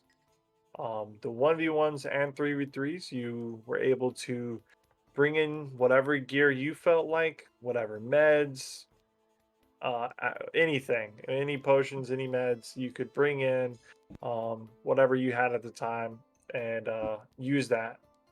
Then I believe the next weekend they set it all baseline where you would go in as your class. They would give you full blue set of pretty much every piece of gear for your class. You could change it up as soon as you got in to whatever weapon or set that you'd want to run. You would also only get a stack of pots and a stack of bandages and a few of your class items. So you felt a little lacking there, but it was nice that everyone was on the exact same level, with gear at least. And then uh, and then this week, I was back to, correct me if I'm wrong because I missed the 2v2s today. It was you bring in your own gear and your own consumables, but you don't lose them. Yep. Yeah. And then I also saw Swang. I'm probably mispronouncing that so bad. But I saw him post in the Discord today as well about maybe next week and what they're going to think of, trying to get input on it. He's trying to see next week everyone be back on the same level, but he wants to put everybody in legendaries and give people more meds. I think it would be pretty fun to test it out because I've never personally seen a legendary item, and maybe in the future, maybe we don't do it to that. But what are y'all's thoughts on the arena system so far with 1v1s, 2v2s, 3v3s? And what would you prefer? Would you prefer the set gear with maybe more class items and more meds, or keep it kind of how it was? Or would you rather create your own gear and bring that in and bring in whatever consumables that you want to bring in? What is your guys' thoughts on that? Have you played Arenas, Ponda? Yeah, I played the first week and part of the second week. I th- I think it goes against the spirit of the game. Um, you're telling people to go in and grind gear, but then you're giving them a method of playing that does not risk your gear at all. Um, and that's I feel like it's gonna create a situation where you rat in the main. For example, in Greenwood, you're gonna run around as a rat, collect your best gear, and then you're gonna save it and you're gonna hoard it and you're never gonna risk it because then you'll have it for arena. And I feel like that creates an awkward gameplay transition. I do like the idea of arenas, but I think it should be completely normalized. And I think that would be a great place for an MMR system Yeah. if you pick your gear, you pick your perks, you pick your weapon type, you pick all of that stuff, but then it's normalized to greens or it's normalized to blues or it's normalized to whatever you want to normalize it to. But then everybody's on an exact equal playing field, and you have 100% skill based rankings. Gear becomes a non-factor and a non-issue. What do you And think of maybe you get currency points for a consumable loadout. So a health potion costs 10 points, and bandages cost 10 points, and uh, an arrow costs 15 points or something, and you get 100 points to set up your backpack loadout, and Mm-hmm. you set it up with whatever consumables you want. If you want to put in 10 healing pots for your 100 points, then you can do that. And if you only want one healing pot and anti-poison, whatever you want, kind of like Total War skirmishes when you have certain amount of points to assign troops, and you can either get a whole bunch of disposable ones or a couple high level ones, that kind of thing. I think that would be a neat concept for arena. I have no idea how it would be to implement. Yeah. I like that idea, honestly, And of having some independence in what you can bring in, but it's limited, right? And I Mhm. do agree. I do like everyone being on the same playing field. Like whenever I did the 1v1s when we were all normalized in blue with just one pot stack and one bandage stat, like, and on rogue specifically, you only had one paralyzing dart, three smoke bombs, and three poison darts. So it was like, if you crafted one from the lodge on each of those items? That's how much you would get. yeah. Um, when everything was normalized, that was really cool. But if you killed them once or twice, especially whenever I was fighting warriors, rogues, you really need your like your paralyzing dart, your poison darts, your smoke bombs. So you run through all of that, it's a little bit more difficult to finish them off, like 3 kills without dying. Um, I definitely like that idea of having a set amount to kind of give yourself that independence to choose your loadout in a sense of like your pots, bandages, or class items. I think that is a really good idea. I would love for them to implement that. Yeah, and to piggyback on it just briefly is like I think even a cool system that kind of coincides with that is like say the arenas stay weekly and they're like a weekend event, right? And maybe they add a rank system at some point.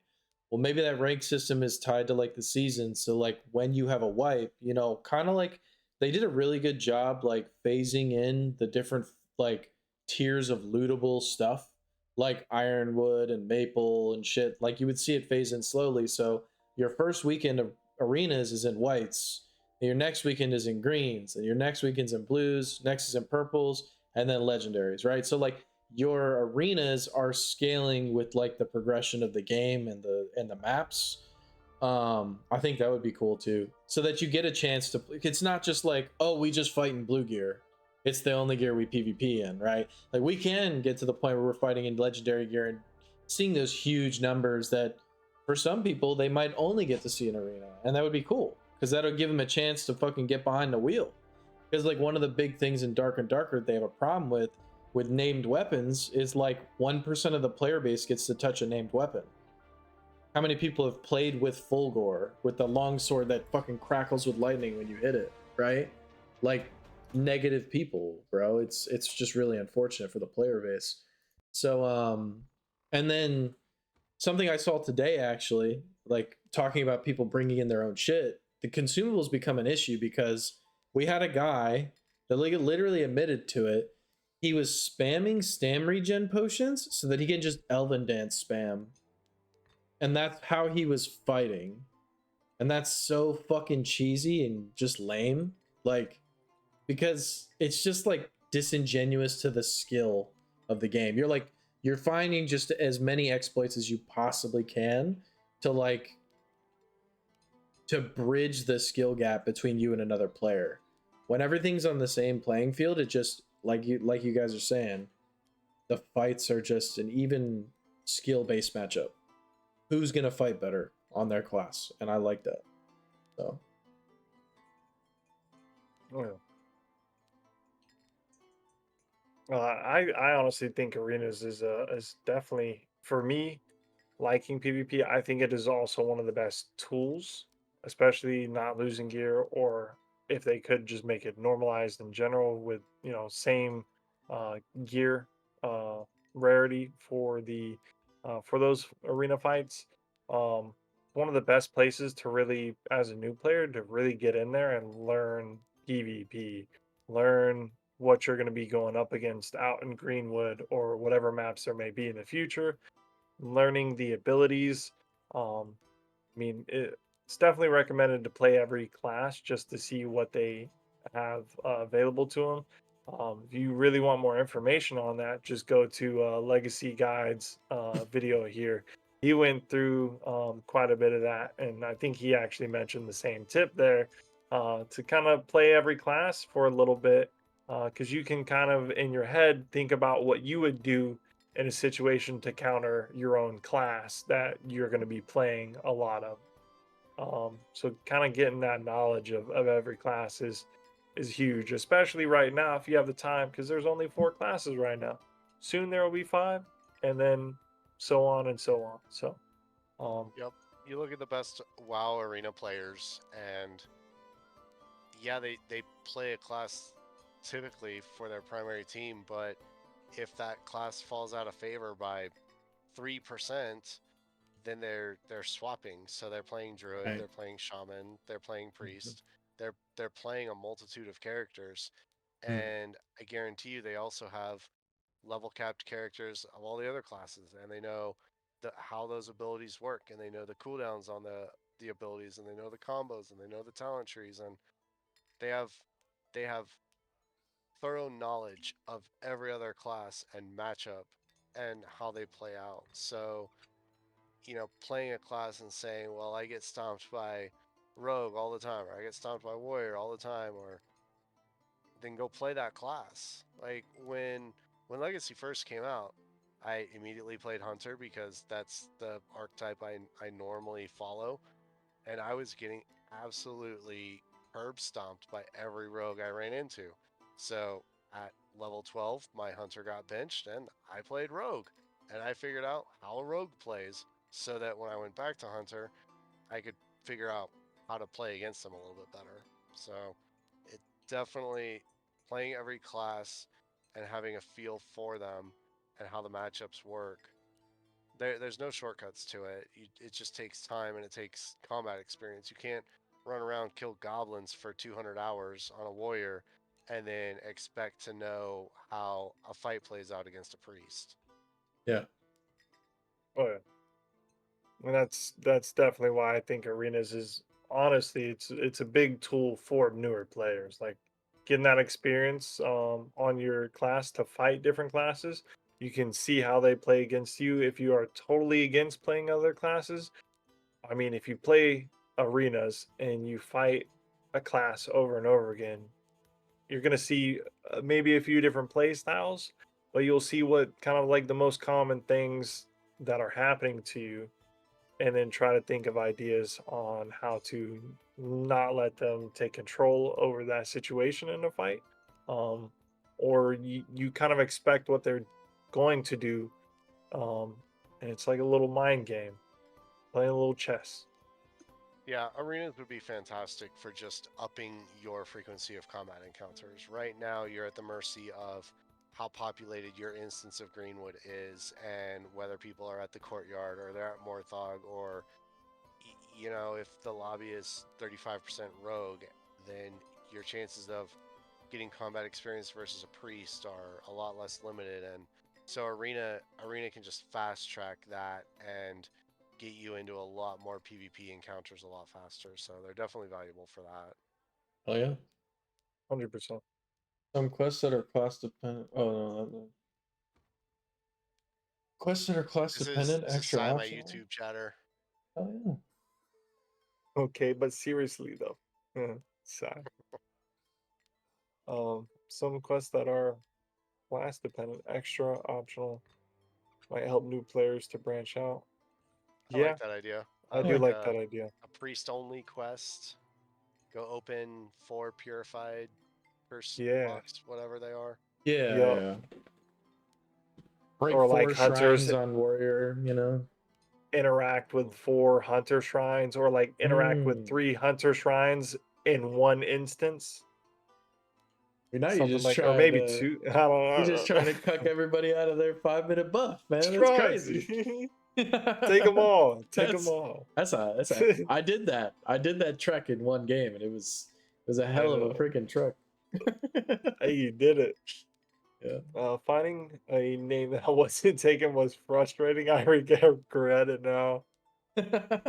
Okay, but seriously though, all right, I think you can I like it. rename yourself in the Twitch dashboard I think so too. somewhere. As long as the name is taken. But there's a lot of like bot accounts on Twitch, or like bot accounts on Twitch that just like take names and shit, so it can be frustrating. I know a few content Oh yeah, creators that like they wanted a name, but there's like a 10-year-old or 8-year-old account that never gets on Twitch anymore and they just sit on the name and there's nothing Twitch will do. I knew that. Damn it. But kind of finish this off here as well. I know we've been doing this maybe a little bit longer than we anticipated, but I've definitely enjoyed all the discussions we've had, all the ideas, and just your thought process on everything coming into this. Just to recap on the dev map, they do put in here for your information. These plans are subject to change depending upon various development circumstances. Um, and their major focus during this early access is adding more content for the players to enjoy from new zones, new classes, new progression systems such as quests, different lodge furnishings, and more. Expect more clan class balance and tuning, as well as core combat polish and improvement. Yeah. So that is just a tidbit there. I think that's the But right direction. I think as long as the combat is fun, trying to balance it on a knife edge is just going to lead into regressive loops, and you're gonna be chasing your tail the whole time. Get more content out there, have people get people having fun playing the game. Like I remember my first hours in Gold Goldbrook, yeah, Goldbrook, getting roasted by a skeleton and a goblin and having no idea what I was doing, but enjoying it. It was pretty and it felt smooth and dynamic and it was enjoyable. And I think people are so burnt out from Greenwood because they really enjoyed that dopamine rush of first getting in there and playing it, and they can't get it anymore because they've spent hundreds of hours in there and there's nothing new for them. So I definitely think content is king. The balance is in a good enough spot that it doesn't need refined anymore right now. So I think getting content out should be their priority right now, and then doing fine passes on balance later when they're closer to full release. Yeah. I 100% agree with that. Um, I think more content just drives the player base up, keeps retention within the game for those hardcore players that are putting in hundreds of hours.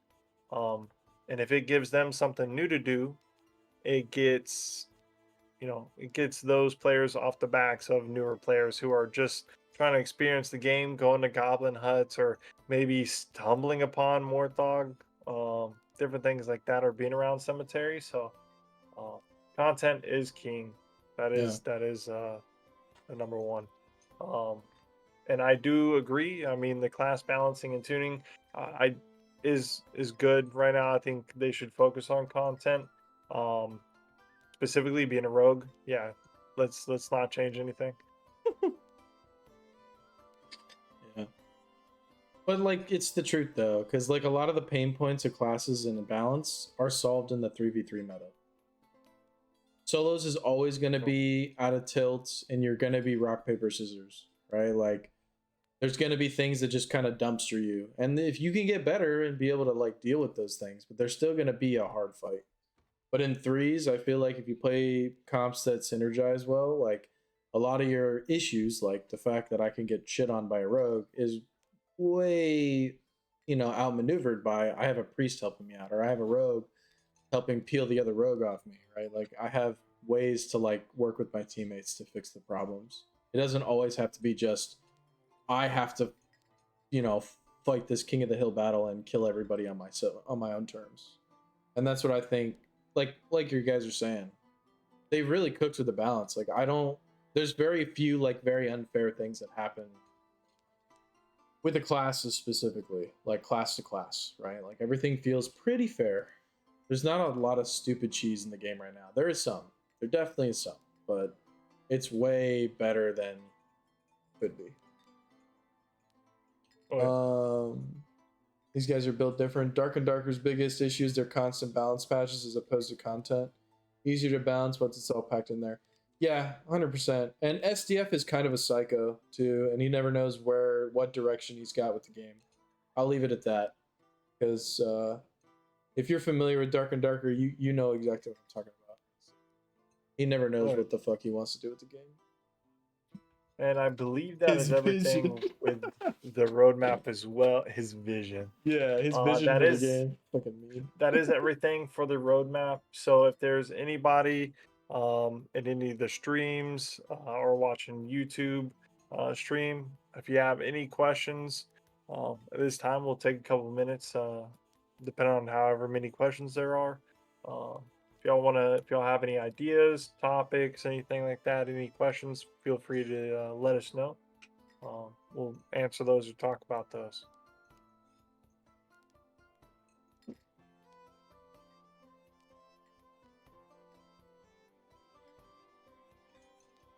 How many backgrounds do you have already built, Honda? Published. I have one. What is that? That's the Morthog one, right? Yeah. Yeah. Oh yeah. Yeah. Are you talking about like this? This is unfinished. I don't know what happened with my renderer, but like he loops weird. The sunbeams will just like suddenly appear, and then he'll respawn basically over there. So this definitely needs some refinement. But this was like the best one I took from the raw footage, so I just stuck it on there real quick. I like I this like how the one. border. I like how the border turned out though.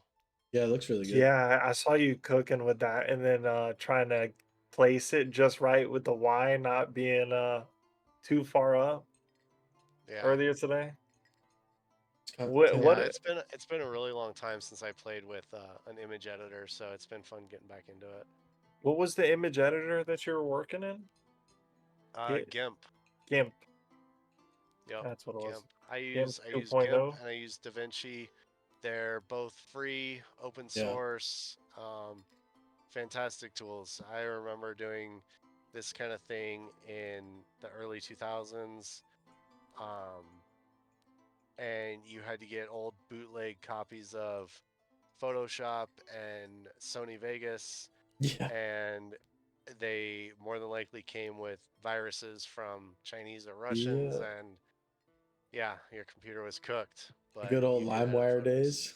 I was about to say that's LimeWire for me. Yep. Can Down. attest the GIMP. Great for substituting PS. Oh yeah. Well, Yep. I gotta cook And on that any for the borders for the fucking podcast because I've been slacking. So Yep. Oh yeah, doing the layout for the yeah. Discord here. Yes sir. Yes sir. At least we have one person who Well, has no, something because for legacy guides. what I'm basically gonna do is I want to just make like a thing for the browser scene or the scene for Mm. OBS, and then I can share it to you, share it to Deca, Oh yeah. you know, so that our stream looks nice and fucking. Hey, this is the Goldberg Tavern, right? It's not just Mhm. random Discord screen episode 2, right? Like, oh, You guys Oh will yeah. get there.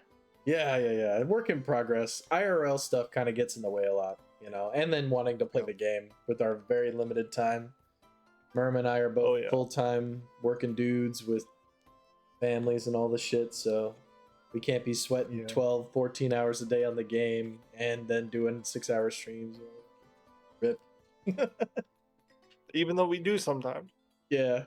Or pull off some 24-hour streams when we realistically been up for 40 something hours. Bro, that was a brutal day. It was a It was fun day. fun. We had a good stream. It was a great fucking stream. Definitely not gonna be doing that for a little bit though. Not unless Yeah, no, the it'll be wife, worth it. she prohibited me from doing that for quite some time. She said, Don't worry, I got the PayPal like, ready don't for next worry. time. Oh, Pondo, if you don't know this story real quick, um, again, if anyone has questions, please feel free to send them. Um, we'll stay on for another minute or two to see if anyone has any questions. But when New World came out, me and Dale ended up starting a company, the guild, and he was the guild leader. I was like the or governor. I was like the co-governor, and we were duking it out really late at night. I had to work the next morning, and my wife, girlfriend at the time, was trying to get me to go to sleep. Dale did not want that. So he was like, check your phone. I opened it up. He sent me $200 like on Cash App. He's like, show it to her. Show it to her. You're mine for the night. Well, okay, to add some more context to that story, we won the bid for the first server war like ever. And it was us, a small company of like 25 guys and gals, against one of the biggest Marauder companies. And we won the motherfucking war. So we got control of Everfall, one of the like central nodes in New World. And the other faction started to go crazy for faction influence. And I needed him because he was one of my PvP sweats to fucking grind faction rep with me so we could keep Everfall. Because without him, it was like I was working with only a handful of guys and gals, and most of them were aggressively mediocre in PvP at best. So I was like, we gotta be out here 2v9 at these fucking green bastards, bro. We gotta keep hold of our shit, man. We just work so hard, dude. So I was like, no. Check that phone, bro. Yeah, I showed it to my girl. She was like, all right, yep, you've been pimped out. Good night. And then, yeah, I Well, it was played $200. Hey, man. $200. Yep. At the time, I had a job where I didn't care. You know? Mine's limit what would be. Yeah. I was like, Might have to explore those options. yeah, I don't know. I think 200 was a good number. I think maybe 100 she maybe even gone with it. But if it was something like 20 or 40, she would have been like, get off that game. You knew. I just don't was coming know. off the fucking mob, dude. Like I had Oh fucking yeah. fuck you money. I didn't care. You know what I mean? Like I was like I'd probably get chilling. pimped out for a Starbucks gift card, so let's not give her these ideas. Gonna give her a one of the tumblers. Just send her Yeah. a tumbler. Engraved Oh, a tumbler for tumbler your you give me for time. like a week. Yeah. For real. Holy. Oh man. Get you a whole Starbucks package. Yep, he's mine for the week, okay? Slide it on through. Oh man. Did you end up having any questions on YouTube or anything like that, Pondo? Nope, I don't see anything. My stream's kind of niche. I Yeah. advertise under Legacy, but I'm doing a bunch of video editing and stuff. So every once in a while, I get people to swing by. I definitely want to Gotcha. tune into more of your streams, man, and just kind of like absorb as much information as possible. You're definitely cooking Yeah. with a lot of the cool shit that I definitely want to get into doing, but just takes time. Anytime you have questions, Mm-hmm. feel free to ask. Thanks, man. I appreciate that. Hmm. Right now, I'm really good at editing coughs out of my fucking dialogue. I had to do a lot of that for the last video. It's like, hey, I got a subscription. It's like my third ever hey, subscriber. Let's hey. Thanks for go. subbing, Sai. That's awesome. Hell yeah, man. Hell yeah. T1. That's what's Congrats, up, Somebody brother. dude. else can watch me do random video editing shenanigans for Legacy. Hell I Aggressively do it all the mediocre. time. yeah. Man, to me, you look like a rock star when you're doing that stuff. Cause like man, I don't even know how to do anything in DaVinci. So when I see you and you got like 10 different things going on in there, my mind's just blown. I'm completely lost though at the same time. I'm just like speechless.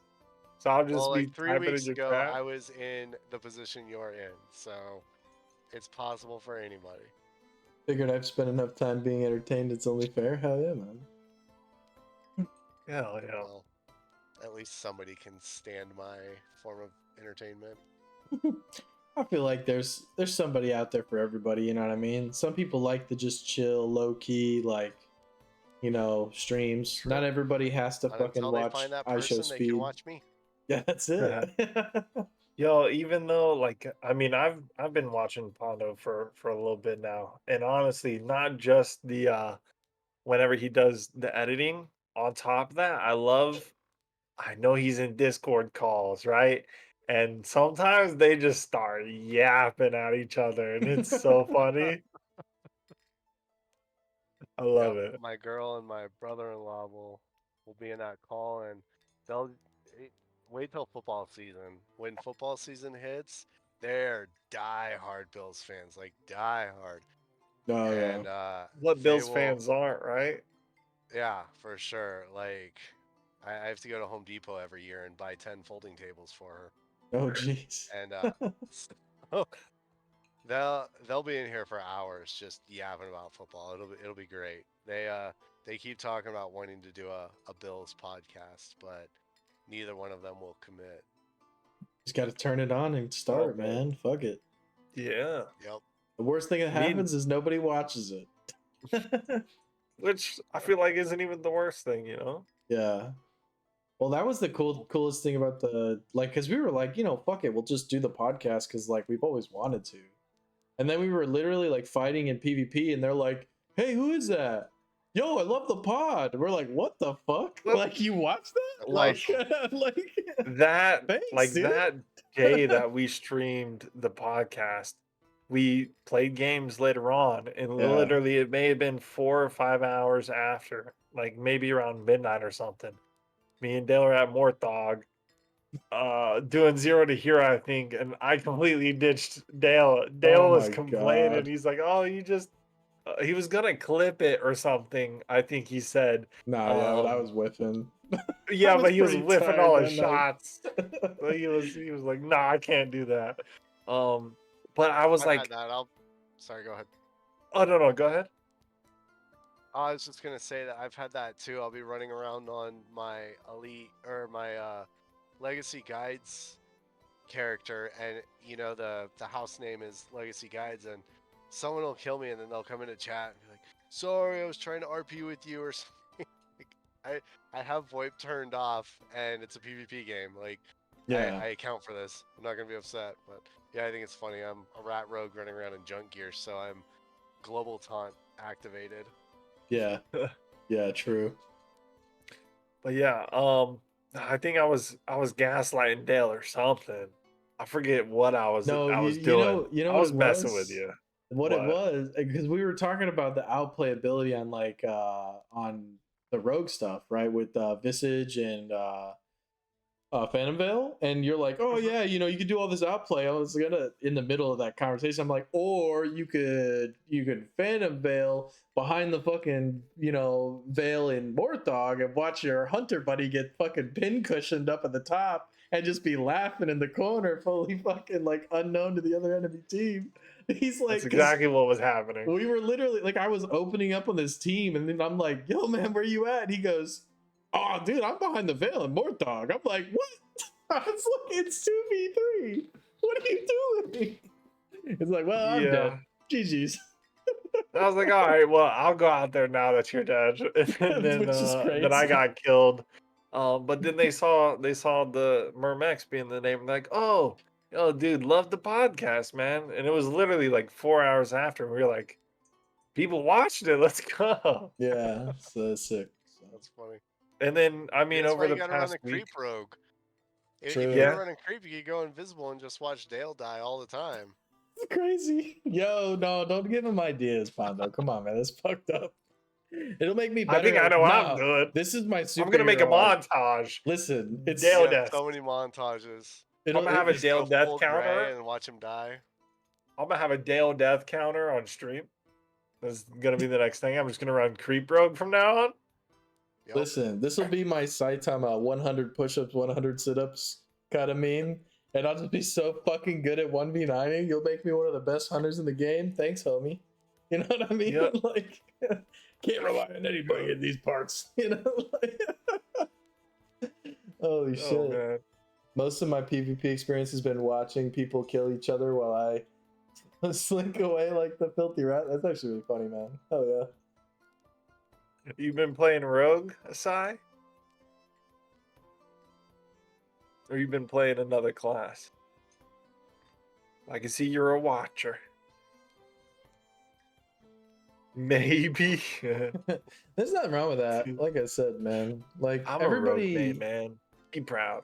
everybody gives like each class shit in this game, but honestly, like I think they did a really good job. Like just because you play a certain playstyle doesn't mean anything.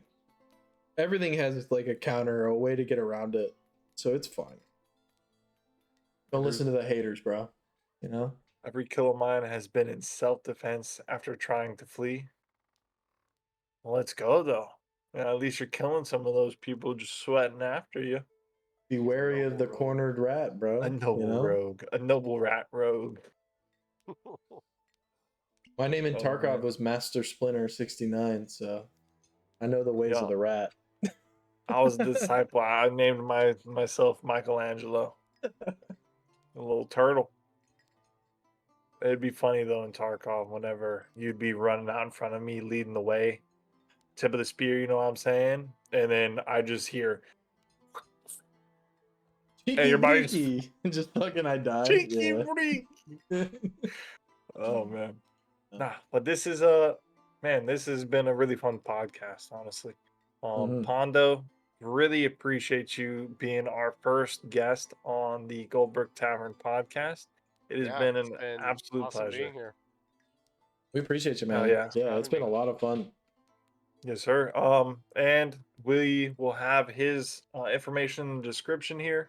Um, you go check him out. He has amazing guides on YouTube. He streams on Twitch as well. He does a lot of editing on his streams. Go feel free to watch any of that. If you have any questions, hop into his chat. Let him know. He's a very calm, helpful kind of guy. Um, really nice dude. Just go give him a follow, subscribe to his YouTube, show him some love. Definitely appreciate you being the first guest on the channel. Uh, this is new to us, so hey, we're experiencing Yeah, it all together. looking forward to you guys taking off. Oh, Thanks, you man. as well, man. Likewise, Same. brother. Yeah. You Both make some of ways. the best content right now, in my opinion. Yeah. May's gonna be very exciting. So I can't wait till my That's YouTube feed actually pulls up legacy content. You know what I mean? Like right now we gotta really search for it. I don't think the algorithm really likes it as much. I I can't can't like wait. YouTube shorts, Sai but Sai was telling me that Legacy Guides is pulling up when you search for it now. your shit I haven't tried does. it. Yep. But I'm saying Does it? like, yeah. Your shit does for Yep. sure. But like if you look up legacy specifically, but I'm talking like once we get into the for you page like algorithm, that shit'll be cool. And I think it's gonna take May for that to happen. But you know, Yeah. it's all good. With time. Like I think this dev team has just got really good head on their shoulders. So I'm happy to Mhm. start this content journey with this game. It just feels right, man. It feels like their hearts and minds are in the right place. So I'm Oh, hella Yeah, ready for it. And I just agree. a side note here as well, we'll have our Twitches in the bottom here as well as Dale's YouTube. If you want to, also go subscribe to Dale's Twitch. At 50 subscribers, he is going to do. Is it 50? I sure hope it's 50. It's 50. Yeah. Maid cosplay, boys. Dead He's ass. gonna dress up as a maid, so you can see this guy as a maid, and we'll get him to do it on the podcast. Confirmed. Yeah, I'm Appreciate the down. follow, but I'm down for the fucking podcast made cosplay. You think oh I'm man, bullshitting? I am not, dude. You guys give me to 50 subs, I go buy that shit that night. Like, it's been a promise to the channel for a long time, so do it we on the gotta run it. podcast. We just have like, Dude, I'll man, I I'll feel get bad fake for whoever guest we may have dude, I'll if we get have a fake guest tits and that week. everything, bro. I don't care, bro. I'll make it look nice, you know what I'm saying? You No, guys need you need to get Kalecki on for that week. Yeah. lucky. Oh, bet Please we'll don't try. do Yeah, it. they'll Bro, get that. it's the promise is set in stone, bro. You don't see it It right is set in now, but stone. the goal has been on my channel for a long time. Xander was asking me if he He could goes like all out. substitute bits for it or some shit like that. I was like, come on. I was like, drop me 40 gift subs right now and I'm down. But otherwise, you know, come on. You know? This man is a cross dresser confirmed. All right, chill. That's not right. We can have a little fun with the homies, you know. Nah, but Just Pondo remember to serious. put it out there on the internet. Someone will download it and Oh, it'll forever be on their hard drive. Have you seen How news I is Met Your Mother, Pondo? Some It's been a while, but yeah. There's a fucking episode in How I Met Your Mother where Marshall's like trying to become like an environmental lawyer for a big like environmental like law firm, and he has the beer Right. Culies episode where he's fucking naked with playing Edward Forty Hands. Dude, if my Beercules is me on Twitch with a fucking Meg cosplay on, like, I can have fun with myself. I'm comfortable with myself. You know what I mean? Like, there's nothing wrong with that. If it was Anything something a for little views, right? sussier. Well, no, I mean, it's not even that. It's just promises to the boys, you know? Got to keep my word, man. Immortalized, trust I me can't. from experience. Yeah, true. I can't wait to see the thumbnail on that. Oh, dude. I got to get better at thumbnails. Dude, I, I we used we used the snip tool on a Oh, fucking you- on a you're still. killing me right now. Yeah, it You're was so killing. bad. It was like straight from like 2007 fucking YouTube. It was so bad. And I'm like, "Bro, Oh, I just downloaded this thing to or I uploaded to YouTube, and the thumbnail looks like shit, bro." And he's like, "It doesn't look that bad." I'm like, "Bro, it looks bad, dude." Oh my god. I definitely It's gotta still like up there. my game. you're on your desk doing arts and crafts with little cutouts and taking a Well, picture of it with your phone. Might as well have been a fucking stick figure on the screen, man. But I mean, the video actually was doing really good. It's I put out recently a swiftness guide video and things about like hunter shrines, why they're good, why the perk is really good, how that helps you in PvP, all that kind of stuff. So people, Yep. at least we're trafficking it, even with the shit ass fucking thumbnail. So it can only go up from here, right, boys? Yep. Ooh, I Dale. I agree. I'm only like 7 videos in, and Yeah. even looking at my first video just makes me. Ugh. Yeah. It's so awful compared to what I'm making now, and so I'm sure I'll look back in 20 videos and think the same thing about the one I just released. So, Back to the lab again, like gotta fix yep. everything. You've been putting in the hours Oh for yeah. with all the editing, so I can only imagine like where you like coming from, like starting with a little, maybe just a very small amount of experience to now. I mean, how many hours do you think you've put in editing already? Uh, a lot. I don't know. A lot. I Many, mean, many. I'd be lying if I said it wasn't fun. So it's, I'll look up and 2 hours have gone by. I don't really think about it. I have That's that awesome. that kind of I have that kind of personality where I kind of get laser focused in on one thing and the rest of the world kind of disappears. So, not that that's Yeah. a redeeming personality trait, because it's not, but I have it.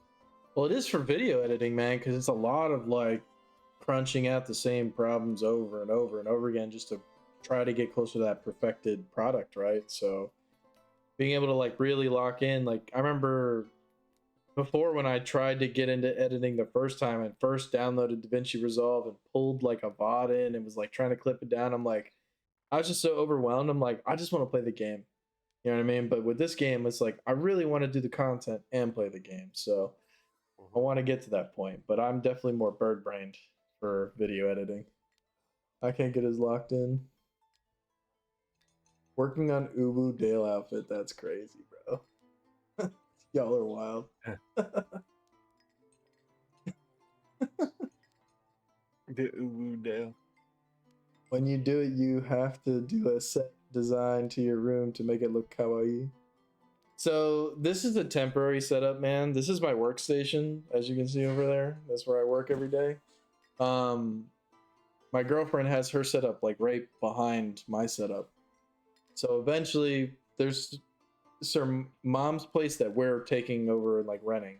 So when she moves her setup into the room so she can stream, that's the wall I'm gonna have my stuff on, and it won't have a window. Like this is a fucking window, bro. You know, I just put the thing over it so that the sun doesn't brutalize my PC monitors when I'm trying to work. So this is a work in progress setup. Trust, you know. Yeah. Well, I work with I- skeletons in Greenwood. Yes, sir. Yes, sir. yeah, I'm as soon as I end stream here, I already know exactly what I'm doing.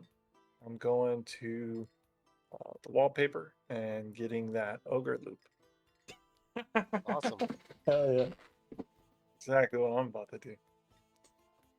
They be Yeah, creeping up on. I hope it works well.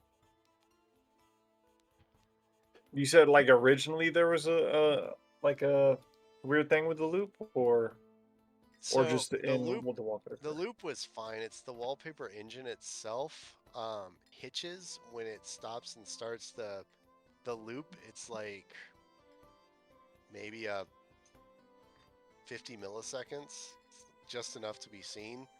So I found a part in Morthog's animation where he kind of looks over and he freezes there for at 50 milliseconds. Hmm. It's like I if you're at 30 frames per second, he he stares for like 6 frames, and that 6 frames on delay, or like that 6 frames still is enough for the video player to glitch or like hiccup, but the hiccup doesn't change the image at all. So it looks like a good loop at that point. Right. Nice. So I Oh mean, yeah. I can show my desktop background. You probably won't even be able to see the hitch unless you're really looking for it. It's like on The Incredibles when the teacher thinks he spotted Dash, put the pin on his desk. Oh yeah. Oh yeah. Was it just there? Uh-uh. No. That was like before he turned his head. Yo, this is actually really dope.